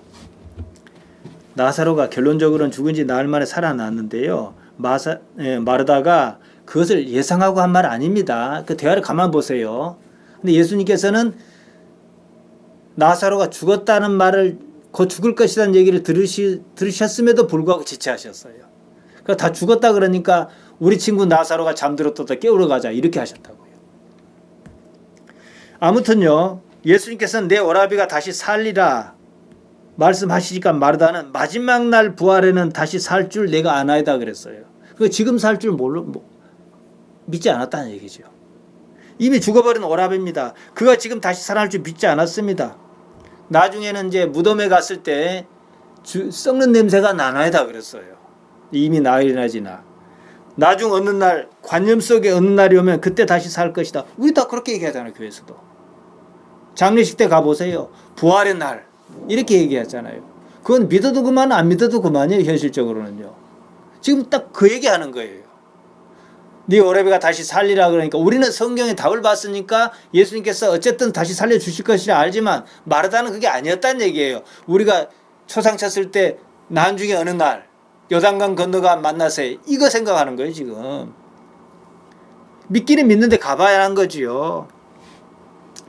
예수님과 마르다 사이에 여전히 생각의 관계 큽니다. 이때 예수님께 또 말씀하시는 거예요. 요한복음 11장 25, 26절입니다. 예수께서 가라사대 나는 부활이요 생명이니 나를 믿는 자는 죽어도 살겠고 무릇 살아서 나를 믿는 자는 영원히 죽지 아니하리니 이것을 내가 믿느냐. 저는 이 말씀이 당최 이해가 안 가더라고. 나를 믿는 자는 죽어도 살겠고 그러면 죽어도 나중에 산가 보다. 여기까지는 좋아요. 살아서 나를 믿는 자는 영원히 죽지 아니하리니 그러면 내가 지금 우리가 믿고 있으니까 우리는 죽음이 없어야 하잖아요. 그러잖아요. 권사님도 죽고 장로님도 죽어요. 목사님도 죽어요. 여러분 이 말씀을 어떻게 믿습니까? 이해합니까?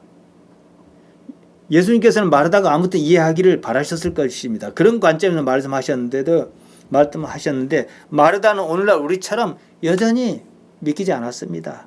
예수님께서는 사흘 만에 다시 나실 것을 제자에게 말씀하셨습니다. 아무도 믿지 않았어요. 믿었을 것 같았으면 야고보와 요한 형제는 그 나라가 임하면 당신의 나라가 임하거든 하나는 우편에 하나는 좌편에 했기 때문에 골고다 언덕 십자가 좌우편에 강도가 아니라 이 두 형제가 달렸어야 해요. 안 믿었다는 얘기죠.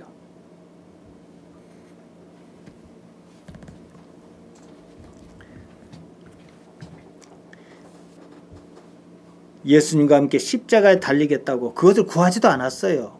오늘날 교회도 마찬가지예요. 지금 영생을 최고 가치로 삼는 교회가 있습니까? 있다면 이상한 영생교 그런 데뿐이죠.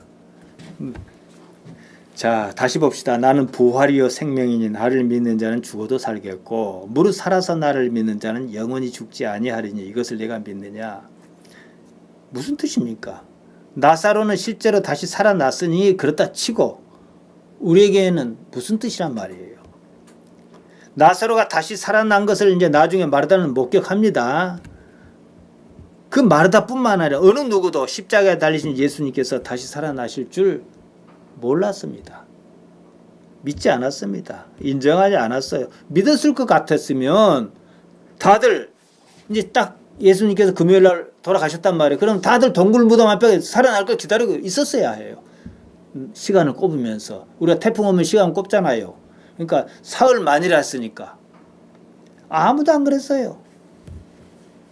안식 후 첫날 이른 아침 아직 어두울 때였습니다. 무덤에서 예수님의 시신이 없는 것을 보고 마리아는 울면서 무덤 속을 들여다봤어요. 없으면은 먼저 그 말씀을 다시 살아날 것이란 걸 믿었으면은 살아나셨는가 보다 해야지 왜 울어요? 천사가 가르쳐줬지요. 누가 시신을 갖고 가버렸습니다. 그러니까 왜 울고 있느냐? 그랬잖아요. 이런 상황을 요한은 이렇게 괄호로 묶어서 자기 말을 넣었어요. 요한복음 20장 9절입니다. 저희는 성경에 그가 죽은 자 가운데서 다시 살아나야 하리라 하신 말씀을 아직 알지 못하더라. 깨닫지 못하더라. 아무도 안 믿었다 이 말이에요. 그러니까 나중에는 그 얘기를 듣고는 베드로가 막 뜀박질하고 이런 장면이 나오지 않습니까? 예수님께서는 분명히 말씀하셨습니다. 고난과 십자가의 죽음과 다시 살아나실 것. 하지만 아무도 믿지 않았습니다. 그만큼 자기 관념 강해. 지금도 그래요. 아무리 예수님께서 말씀하셔도요, 자기 관념에 따라 판단합니다. 이런 것은 신앙이 극복해야 할 만한 고질적인 문제입니다. 종교라면 거기가 다 이런 문제와 씨름합니다. 뭐 불교에서는 수행, 정진이, 화두니 그런 겁니다. 우리에게는 자기 부인이 있어요. 그 말씀이 나온 배경을 보면은 확연히 드러납니다. 뭐 많이 설명했기 때문에 이건 넘어갈랍니다. 마태복음 16장요. 예수님께서는 실제로 다시 살아날 것을 일단 말씀하셨습니다. 나를 믿는 자는 죽어도 살겠고, 조금 있다가 나사로가 다시 살아났으니 이건 뭐 나사로를 두고 하는 씨는 말씀이다. 그럽시다. 그러면 나를 믿는 자는 영원히 죽지 아니하리니, 이제 이게 우리한테는 걸리는 거예요. 그렇잖아요. 나사로 사건처럼 본다면 우리 같은 사람 역시 죽으면 다시 살아나야 합니다. 보성 어디선가 어떤 목사 부부는 죽은 사람 다시 살아날 것이라고 그냥 시신을 그대로 두고 막 한 보름 동안 기도를 했어요. 그러다가 시신 유기죄로 잡혀갔어요. 어떻게 보면은 그들을 어리석다라고 다들 그러는데 오히려 그들이 믿음이 더 좋은 거잖아요. 다시 살아날 줄 알고 믿고 그렇게 했으니까. 안 살아날 줄 알았으면 왜 그런 짓을 하겠어요?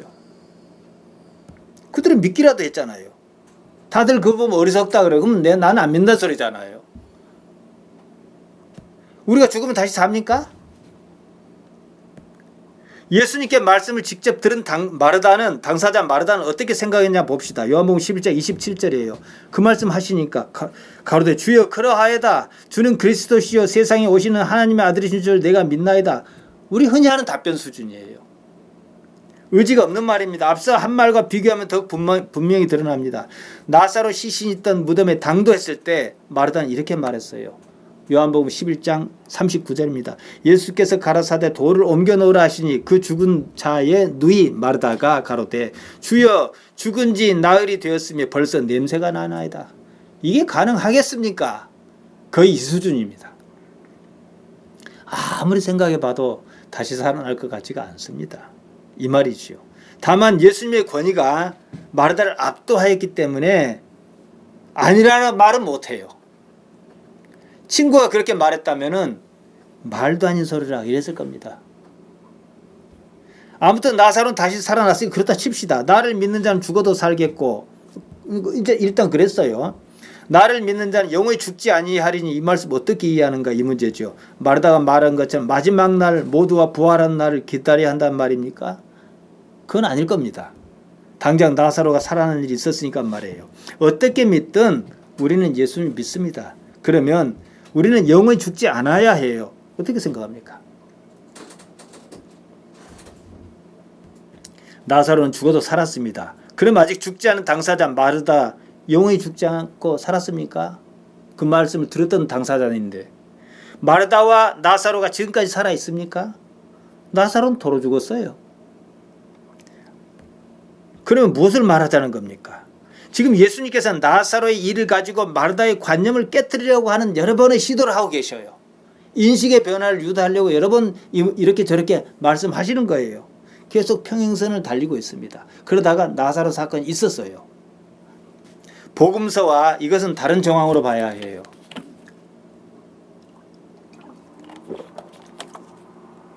복음서와 사도행전이 있는데 그 사이에 가룟 유다는 죽어버렸어요. 이 기간이 그리 길지 않아요. 약 40일 정도예요. 40일 저에게 나타내시고 하셨으니까 부활 승천하실 때까지. 자, 40년도 아니고 4년도 아니고 40일 정도라면 복음서의 제자 이 사람 똑같은 사람이에요. 그런데 복음서에서 나타난 제자와 사도행전의 제자가 다르잖아요. 품위가 다르잖아요. 격이 다르잖아요. 무엇이 그렇겠는가 이 문제예요. 무엇이 그처럼 다르게 살겠을까요? 사도행전의 제자는요, 어떤 모습으로 살았냐면 이미 죽음을 넘어선 모습으로 살았다는 거예요. 7장에 스데반 집사가 길게 설교합니다. 실력자들 앞에 거기에 아주 쟁쟁한 사람들 다 열거했어요. 누가 가요? 거기서 자기가 그런 말 하면은 당신 잘했다. 설교 참 잘합니다. 아멘 할 줄 알고 설교했을까요? 돌에 맞아 죽을 줄 알았을 거예요. 그러면 스데반은 무슨 깡으로 무슨 배짱으로 뭐 믿음이 아니라 칩시다. 그렇게 할 수 있었을까요? 아까 제가 마태복음 13장은 천국에 대한 다른 가치, 더 큰 가치다 이렇게 말씀드렸어요. 그걸로 본다면은 스데반은 어떤 세계가 있는데 이 가치가 엄청 큰 거예요. 이 가치가 이렇게 보인 거예요. 지금 이거 살고 있는 거 아무것도 아니다 이거예요. 그러니까 말할 수 있는 거예요. 그러니까 우리가 좋은 믿음 하는데 이따가 살짝 언급하겠습니다만은 이 나라에 대해서 엄청난 예수님께서 주신 나라에 대해 엄청난 가치를 이렇게 인식하고 있다면 이건 아무것도 아니에요. 그렇기 때문에 누가 뭐 단임 목사직을 세습하네 뭐 돈을 몇백을 어쨌네 이건 한마디로 얘기해서 안 믿는다는 얘기예요. 못 믿는다는 얘기예요. 이게 그렇게 소중하다고 알면 이건 구태여 그렇게까지 할 필요가 없는 거거든요. 스데반은요, 그 죽는 모습을 보면 세상을 초월한 사람이었습니다. 무엇이 그렇게 변하게 했는가 이 문제지요. 그 장면을 보고 아마 직접 나와 있지 않지만 사도행전 7장 58절에 보면 사울이라는 청년이 그걸 봤다 했으니까 이제 사도 바울 아닙니까? 사도 바울이 아마 마음에 그 사건을 두고 있었지 않는가 싶습니다. 스데반에게는 특별한 권위가 넘쳤습니다. 무서울 것이 없었습니다. 거기서 나는 권위입니다. 하늘로서부터 오는 거죠. 따라서 영생을 이제 말씀드립니다. 영생은요, 안 죽고 영원히 사는 문제가 아니에요. 몸이 죽든지 말든지 상관하지 않는 삶. 그겁니다. 몸의 삶, 현실의 삶보다 더 큰 가치가 무엇인가를 아는 사람의 삶이에요. 그러니까 우리가 알려해야 한다는 거예요. 그 가치를. 믿냐 못 믿냐 이걸 따질 문제가 아니고 그 가치를 알려해야 해요. 자, 영생하면 어떤 삶입니까? 진시황이 꿈꿨던 그런 삶입니까? 그건요, 그런 지옥이 없는 거예요. 나이가 조금만 들어도 몸이 불편하다는 걸 느끼는데 영생은요, 몸의 삶이 아닙니다. 이런 몸으로 영원히 사는 것이 아니에요. 부활을 한다면 부활을 몸 역시 이런 몸 아니에요. 아까 말씀드렸듯이 다른 몸입니다. 예수님께서 부활하신 모습을 보면 확연히 달랐습니다. 시공간을 초월하는 몸이었습니다. 한마디로 예수님께서 말씀하신 영생, 예수님께서는 말씀하신 영생은요, 죽음을 대놓고 무시한 거예요. 요즘 아이들 하는 말로 하면은 영생은 죽음을 개무시한 거예요.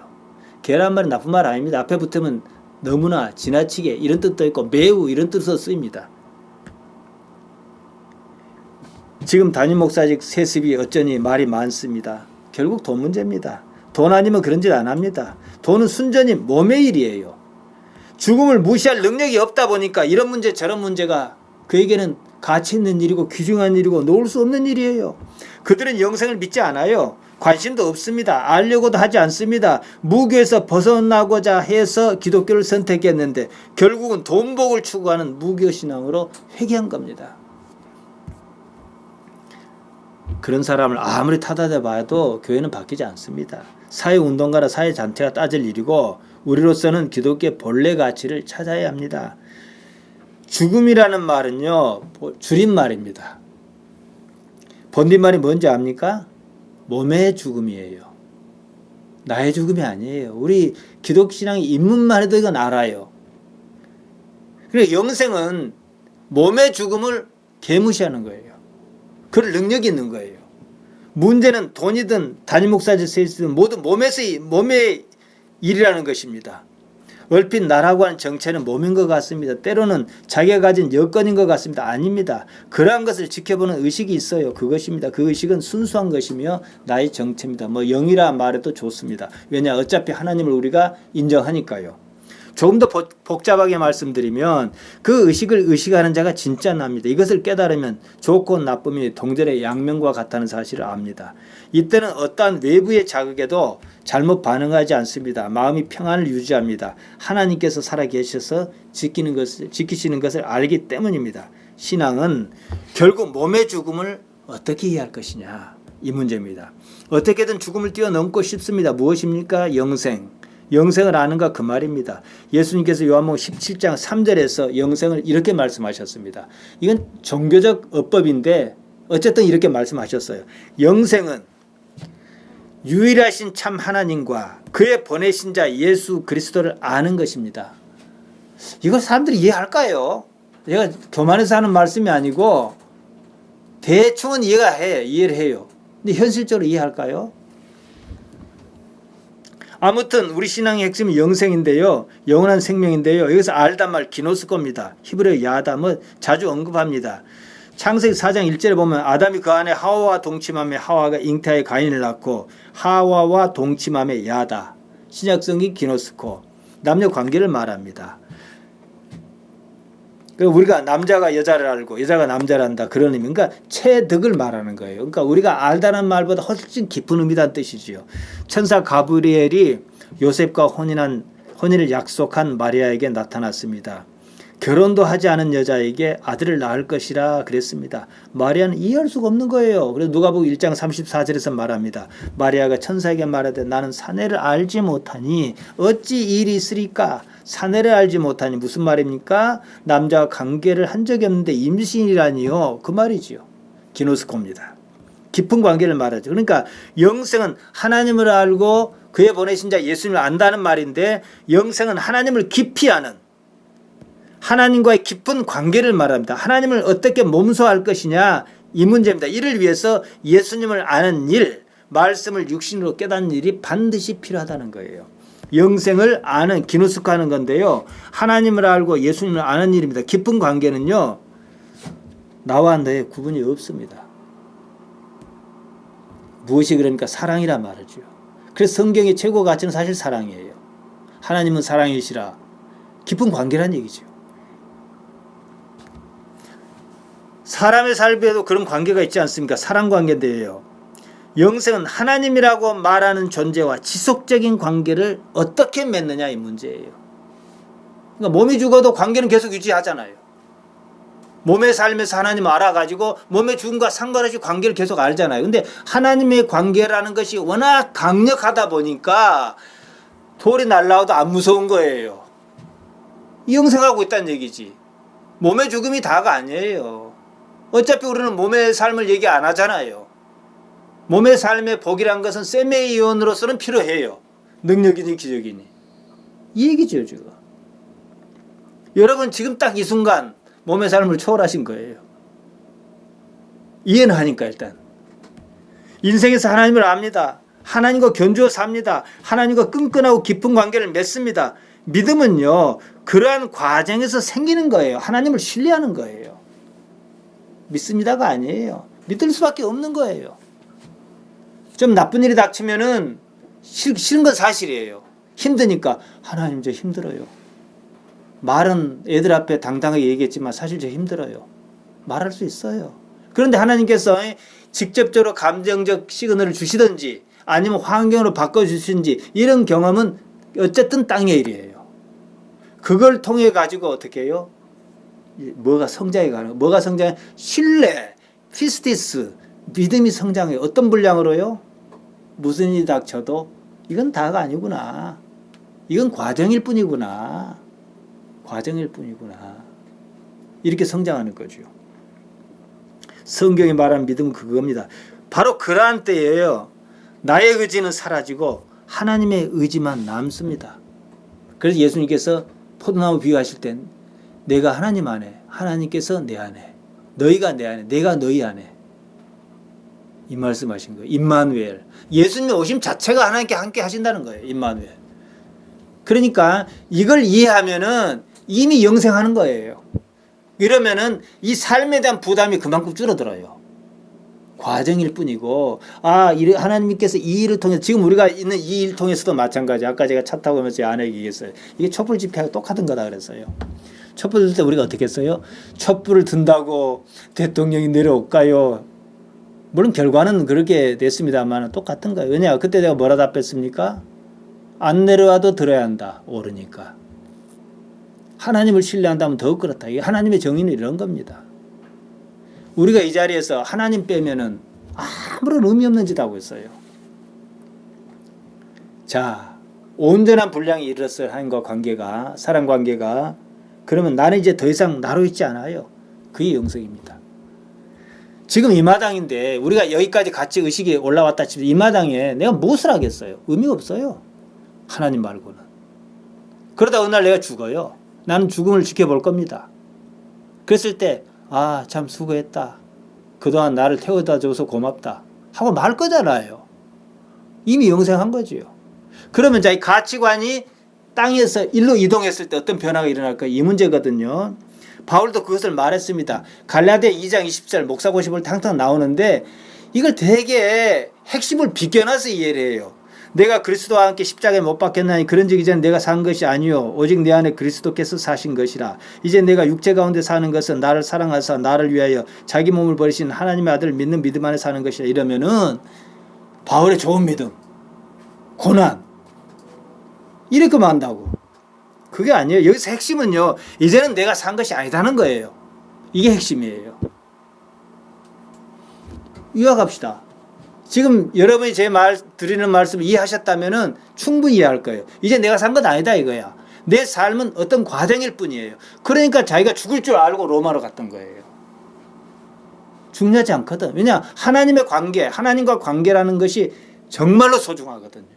그러면 그 죽음이란 것도 옛날엔 그냥 막연히 모르니까 무서웠는데 무섭지 않다는 것도 알아요. 우리가 순교라는 말을 쓰려면 적어도 이 정도는 돼야 돼요. 스데반이 그랬던 것처럼. 근데 그것은요, 하나님께서 주실 겁니다. 그 상황이라면.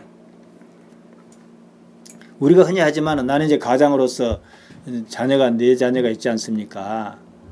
제가 전에 그런 얘기를 했어요. 배 타고 오다가 바다에서 진짜 죽음을 맞다고. 그때 하나님께서 난 죽어도 좋으니까 남은 가족 지켜달라고. 그냥 아무것도 없으니까. 내 죽어버리면 교회 그만둬요. 나와야 해요. 우리 시찰에서도 남편이 신방 가다가 그냥 급사했어요. 그러니까 노예에서 인정을 해가지고 교회가 얼마 안 크니까 교회도 동의하니까 신학 수업을 해가지고 그냥 목회를 해라. 이런 데도 있어요. 그래서 신학교를 다니고 공부를 했습니다. 사모님이. 근데 제 아내는 그럴 능력도 없다 이거예요. 그런 준비도 전혀 없고 더군다나 아이들이 장성하지도 않았고 그런 사람들처럼. 그럼 어떻게 해요? 그러니까 그럼 그때는 그렇게 해준다면 나 이게 괜찮다. 이런 마음이 들더라고요. 그러니까 뒤집어서 봅시다. 하나님께서 나를 택하셨으면 상황이 좀 절망적으로 보이고 할 때도 있어요. 택하셨으면 내가 온전히 이 길을 가는 것이 맞다면 나를 지켜주실 거예요. 내 자녀를 지켜주실 것이고 사는 건 중요하지 않아요. 그러니까 사도 바울이 얘기한 거 이제는 내가 산 것이 아니요. 이게 핵심이에요. 그는 이미 자기를 부인했습니다. 우리 또한 자기를 부인했다고 그럽시다. 영생은요, 자기로 사는 것이 아니에요. 다른 이로서 하나님으로서 사는 거예요. 내 삶이 내 삶이 아닌 거예요. 우리 이미 죽었단 말 하잖아요. 누가는 그래서 이제 예수님께서는요, 영생이 무엇이다를 설명해 봤자 우리가 다 알지를 못하니까 그러셨는지 모르겠지만 누가 물어보면 그 상황에 맞게끔 설명을 했어요. 누가복음에는요 율법사와 관원을 등장시켜 가지고 누가복음 10장에는 율법사, 18장에는 관원인데 상황이 완전히 다릅니다. 근데 둘 다 똑같이 어떻게 영생을 얻겠습니까? 물었다는 거예요. 이 부분만 앞부분만 가지고 장신대 설교한 거예요. 자 봅시다. 좀 길게 시간을 줬으면 내가 다 설명해 줬을 텐데. 자 봅시다. 누가복음 10장 25절에 한 율법사 나오죠. 아니까 간략간략하게 넘어갈게요. 어떤 율법사가 일어나 예수를 시험하여, 물론 시험했습니다. 가로되 선생님 내가 무엇을 하여야 영생을 얻으리까? 그러니까 뭐라 했어요? 하나님 사랑하고 이웃 사랑한 거 영생이다. 아까 사랑이란 말 했잖아요. 이 앞에 말을 안 듣고 사랑이라 그러면 이해 못한 거예요. 영생은 하나님과 지속적인 끈끈한 기노스코 하는 관계라는 거예요. 관계는 사랑으로 나타날 수밖에 없어요. 그런데 여기서 얘기가 이제 격가지로 세버린 거예요. 이건 누가의 미스테이크 같아요. 얘기를 그대로 자기가 기억에 추정해 쓰다 보니까 아무튼 그래요. 그러면 하나님은 그렇다 치고 내 이웃이 누굽니까 하니까 사마리아 사람 얘기가 나왔던 거예요. 그렇지만 거기에서도 힌트가 있어요. 제사장, 레위인, 종교인은 마땅히 돌봐야 하는 사람은 그냥 갔어요.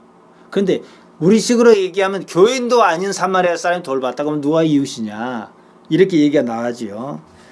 여기서 우리가 극단적으로 종교인과 비종교인을 대비시키는데요. 제사장 레위인 하나님 섬기는 사람이지요. 사마리아 사람에게는 그런 신앙 흔적이 없습니다. 우리 식으로 하자면 예수님을 믿으면 구원을 받는단 말이 무색한 상황이에요. 이걸 그대로 놓고 보면요. 저는 여기서 인간 내면의 깊은 곳을 주의했습니다. 양심이지요. 깐트 말대로 하자면 정언명령. 이 정언명령하면 참 저는 좋아요. 왜냐? 내가 설명이 참 어려운 말을 딱 해줬거든요. 정언명령이란 행위의 형식이나 목적, 결과에는 관계없이 그 자체가 선이기 때문에 무조건 지켜야 할 도덕적 명령을 말합니다. 그러니까 사람들이 또 그러면 예수님 아니면 구원이 없다 그러는데 그러면 에녹은 어떻게 하고요? 아브라함은 어떻게 하고요? 사도 바울도 했잖아요. 양심의 법이라고. 가능성은 아주 적지만은 있다는 거지요. 한마디로 제사장 레위인 사마리아 사람 중에 누가 자기 내면의 소리에 귀를 기울였느냐 이 말입니다.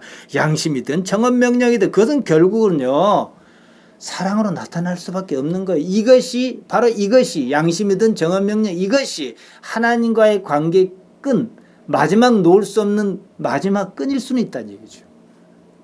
이걸 살려낼 수 있느냐 이 문제예요. 누가 선하냐 누가 이웃이냐 그건 부차적인 문제예요. 이게 영생 문제입니다. 이거. 영생은 영원하신 분과의 관계를 말합니다. 완전한 관계는 사랑이란 말씀드렸어요. 내가 사라지는 거.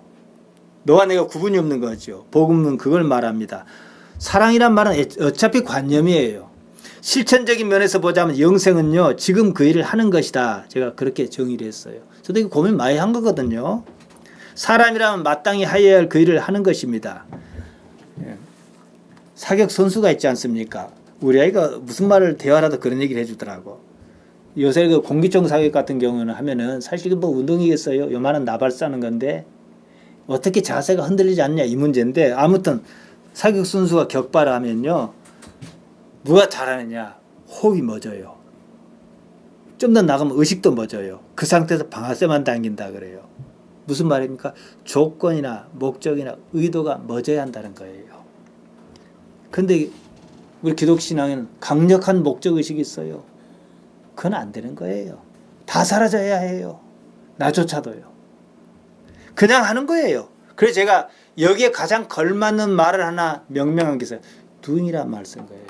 doing now. 그냥 하는 거다. 함은 사랑일 수밖에 없어요. 사랑은 관념입니다. 함은 사랑의 구체적인 표현입니다. 지금 그냥 하는 거예요. 누가는 영생의 문제를 한 번 더 거론합니다. 누가복음 18장 18절인데요. 어떤 관원이 가로되 선한 선생님이여 내가 무엇을 하여 영생을 얻으리까 똑같이 얘기를 합니다. 근데 하나님 한 분만이 선하시다. 네가 어찌 나를 선하다 하느냐 이런 뭐 좀 부수적인 얘기가 있었습니다. 아무튼 내가 무엇을 하여 영생을 얻으리까 하니까 또 똑같이 하나님 사랑하고 이웃을 사랑하는 것이 영생이다. 이런 식으로 말씀하시는 거예요. 이 얘기 전개는 좀 다릅니다. 이런 것을 보면요. 예수님께서는요. 그때그때 상황에 따라 똑같은 얘기를 하고 있다는 얘기예요. 그럼 요한복음 전체가 영생이에요. 요한의 신학을 제가 참 놀랍게 봤습니다. 다 영생이에요. 자, 요한복음 1장부터 여러분이 한번 보세요. 하루에 한 장씩 보면 21일 걸립니다. 묵상할 때. 제가 3주간 묵상을 그렇게 해본 적이 있어요. 전도사 시절에. 그러면은 전부 영생이란 영생, 영원한 삶, 조의 나이는 써놓고 한번 보세요. 어떻게 보이는지 달리 보일 거예요. 예수님께서는 관원에게 계명을 지켰느냐고 일단 되물으셨어요. 하나님을 사랑하고 이웃을 사랑이 영생이다 이 말씀입니다. 관원이 대답해요. 어려서부터 다 지켰대요.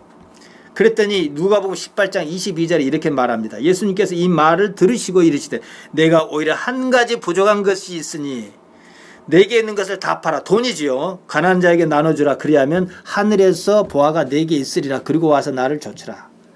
관원은 이것 때문에 근심하며 갔다 이래요. 자, 여러분에게 묻겠습니다. 자기 재물을 다 팔아 가난한 자에게 나눠주면 영생합니까? 저랬다 하는 사람도 그렇게 하는 사람 들어있어요. 그러니까 교회는 어떻게 해요? 헌금하라는 쪽으로 가잖아요. 그 얘기 아니에요. 영생 문제예요. 이거 돈 문제 아니에요. 여기서 말한 건 무엇이 더 중요하냐 이 말이에요. 재물이 중요하냐 영생이 중요하냐 이 말이에요. 그게 어리석은 부자에 비해서 나타나잖아요. 근데 관원의 잘못은요. 재물을 포기하지 못한 게 아니에요. 어째서 내가 재물을 포기해야 하는지 예수님께 묻지 않았다는 게 문제예요. 선생님, 저는 돈에서 못 살거든요. 남들처럼 돈을 밝히지는 않지만은 어쨌든 부모로부터 물려받은 돈이 있어 이렇게 잘 삽니다. 어렵지 않게 잘 삽니다. 저는 그것도 하나님께 주신 복이라 생각합니다. 그러나 선생님께서 말씀하신 데 그걸 다 팔아 가난한 자에게 줬을 때 내가 어찌 살겠습니까? 그걸 제가 이해할 만하게 설명해 주실 수 있겠습니까? 이렇게 물었어야 한다는 거예요. 재물이 귀중하다. 재물을 포기할 수 없다. 그냥 자기 생각이에요. 자기 관념입니다. 또 그래 놓고 뭐라 말씀해 주시면 그걸 이해하면 또 물어봐야 해요. 그래서 예수님 말씀 듣고 보니까 정말로 내가 이걸 포기해도 괜찮겠구나. 확신만 들면 상관없는 거잖아요. 처음부터 재물을 포기 안 한다라고 못을 딱 박아놓고 보니까 근심하고 갈 수밖에 없는 거죠. 그러니까 재물 문제가 아니에요. 그 재물 문제가 그렇게 아니면은 왜 그분들은 재물을 포기하지 못해서 지금 그 난리랍니까? 절의 중도 그렇고 목사도 그렇고. 영생을 이해를 못하면요 좋잖아요. 우리보다 더 좋은 여건이잖아요. 당신께 계시니까 왜 제가 그걸 포기해야 하는지 말씀을 구하고 들으면 돼요. 맨날 며칠이고. 그래서 포기해도 괜찮겠습니다. 확신은 못할 사람 누가 있어. 묻지 않았어요. 저는 이것을 지적하고 싶어요.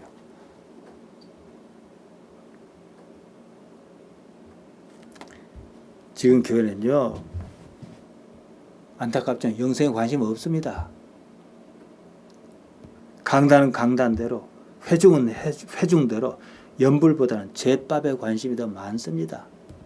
기독교의 위기는 이 문제입니다. 다른 문제 아니에요. 목사직 세습이 문제가 아니에요. 돈 좀 많이 받았다 이 문제 아니에요. 이게 지나가면 다른 문제 또 불거집니다. 왜냐? 영생이 아닌 걸 얘기하니까. 기독교 목사가 사회운동하는 게 중요하지 않아요. 그래가지고 사회운동 그 자체가 영생 줍니까? 물론 세메이온으로 삼을 수는 있어요. 예수님께서 사역하실 당시에도 그랬습니다. 요한복음 5장 39절 40절입니다. 너희가 성경에서 영생을 얻는 줄 생각하고 성경을 상고하거니와 이건 맞다 이거예요. 그러니까 우리는 그렇게 해야 하는데 그것도 안 하거든 우리는. 성경이 곧 내게 대해서 증거하는 것이로다. 그러나 너희가 영생을 얻기 위하여 내게 오기를 원하지 아니하는도다.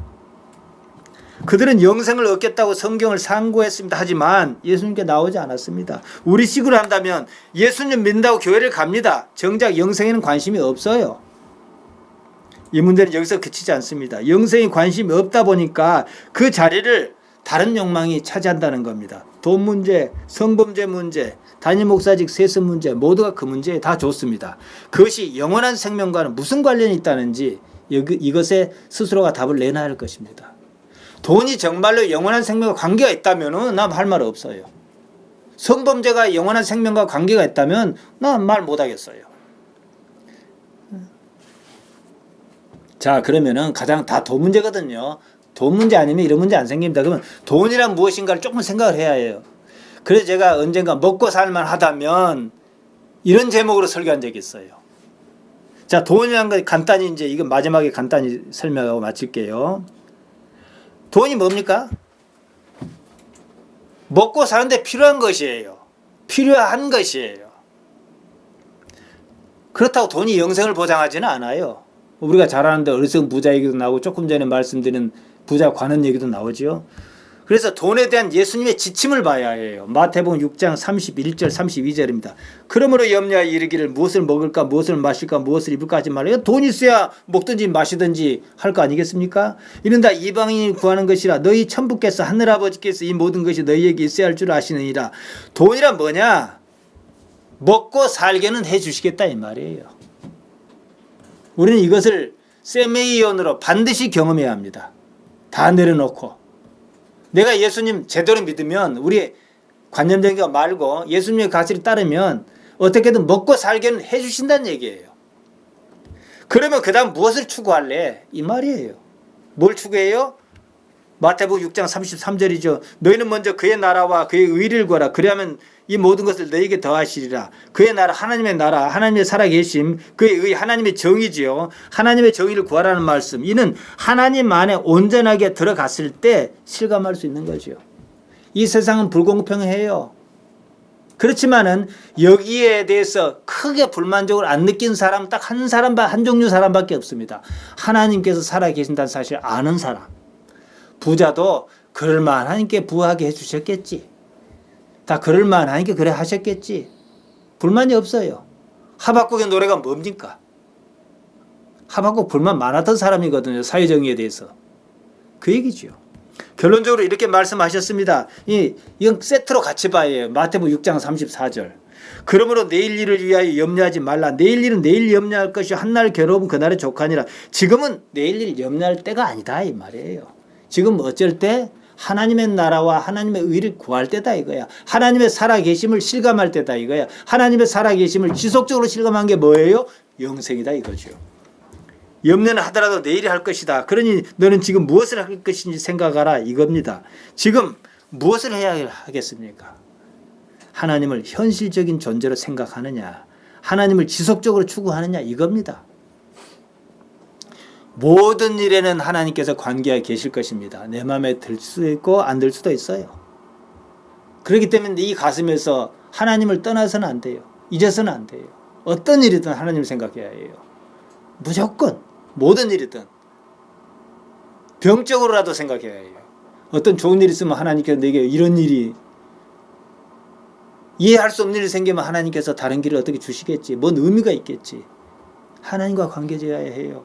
이게 영생이에요. 이러다가 이게 익숙한 무렵이면 이제 그 나라가 서울 안 가보고 서울을 그리는 것과 같은 거예요. 워낙 익숙하다 보니까 가보면 다를지라도 거룩한 도성이 보이는 거예요. 아브라함의 인생을 보세요. 어떻게 살았는지. 그가 무슨 일을 했건 떠나가지고 하나님 없이 아브라함 생각할 수 있겠습니까? 인생은요. 누구를 돕고 무엇을 팔고 무엇을 나누고 먹고 마시고 그런 것 아닙니다. 존재 상태의 문제입니다. 한 존재가 나라는 한 존재가 어떤 상태로 있느냐는 것입니다. 다시 요한복음 11장 25절 26절 봅니다. 이해가 좀 다를 겁니다. 예수께서 가라사대 나는 부활이요 생명이니 나를 믿는 자는 죽어도 살겠고 무릇 살아서 나를 믿는 자는 영원히 죽지 아니하리니 이것을 내가 믿느냐. 죽어도 살겠고 죽음을 완전 무시한 거죠.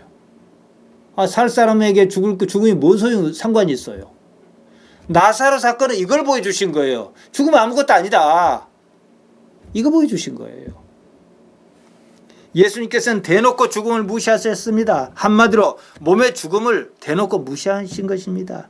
영생은요. 그래서 지금 그리고 여기 살아있는 것을 말하는 거예요.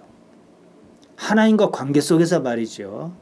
죽음, 정확히는 몸의 죽음이 지나가든 말든 상관없어요. 오히려 없으면 좋은 점이 더 많아요. 아픈 것도 없고 속 쓰린 것도 없고 힘든 것도 없고 그때는요 하나님과의 관계만 유효합니다. 영생은 몸의 죽음과 상관없습니다. 단지 하나님과의 관계만 있습니다. 하나님께서 지금 이 순간순간에 함께 하신다는 사실에서 시작한다는 거예요. 여러분이 얻을 것은 이거 하나입니다. 나는 살아있습니다. 살아있으면 무엇이든지 할 거예요. 방금처럼 물을 마실 수도 있고 숨을 쉬든 움직이든 그럴 겁니다. 다만 나는 방금 말씀드린 이 행위의 주체여야 해요. 그냥 하는 것이 아니고 그것을 인정한다면 우리가 할 일은 하나뿐입니다. 지금 자기 삶에서 끊임없이 하나님을 의식함으로 하나님께서 함께 하신다는 이 사실을 알아차리는 거예요. 이게 영생입니다. 다시 말씀드립니다. 영생은요. 예수님께서 적어도 말씀하신 영생은 죽음을 완전히 무시해버린 거예요. 당신이 부활하신 걸로 그걸 보여주셨어요. 그래서 사도 바울은 부활이 없으면 우리 신앙은 헛것이다 그랬던 거예요. 이제 부활의 의미가 다시 다가올 거예요. 앞으로 있을 일이겠지만 말이에요. 영생은 죽음을 무시하는 것이다. 무시만 하는 게 아니라 더 큰 가치 때문에 더 큰 가치. 인간은 죽지 않습니다. 아인슈타인도 비슷한 얘기를 했어요. 인간의 의식은 우주 어디선가 떠돌 수 있다. 마치겠습니다.